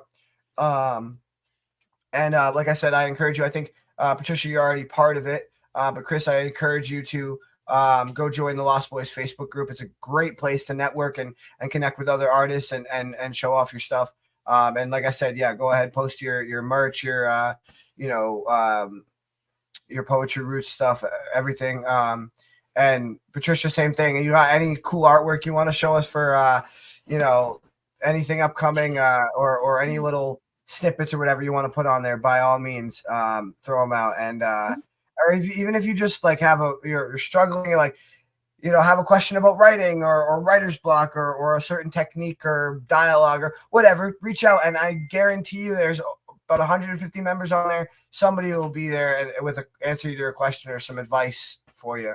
It's a great Thank community. you. So, yeah, absolutely. Thank you guys for being a part of it. Thank you guys for being a part of the show. As always, it is just so amazing to have so many amazing, talented, smart people on on my show and you know, in my circle. So thank you guys so much. Make sure everyone goes and subscribes to us and follows us on all these. Thank you, Brandon. On all these platforms right here every Saturday night at 9 p.m. Eastern. Facebook, YouTube, and now Twitch for you video gamers. And then go check out extra clips on Instagram, TikTok, and YouTube. And the audio versions of all these episodes on Spotify, Apple, iTunes, Google Podcasts, Amazon Music, Audible, iHeartRadio, Pandora, and anywhere else you find your podcast. Keep a lookout for our Deep Cuts episodes where I bring artists on one-on-one. Keep a lookout for our outdoor adventure vlog with me and Brandon. If you want to donate to us, yep, those are our things right there. Lost Boy 420X, Cash App, Venmo, or PayPal. It's okay, Brandon, whatever. And just thank you guys so much for being here.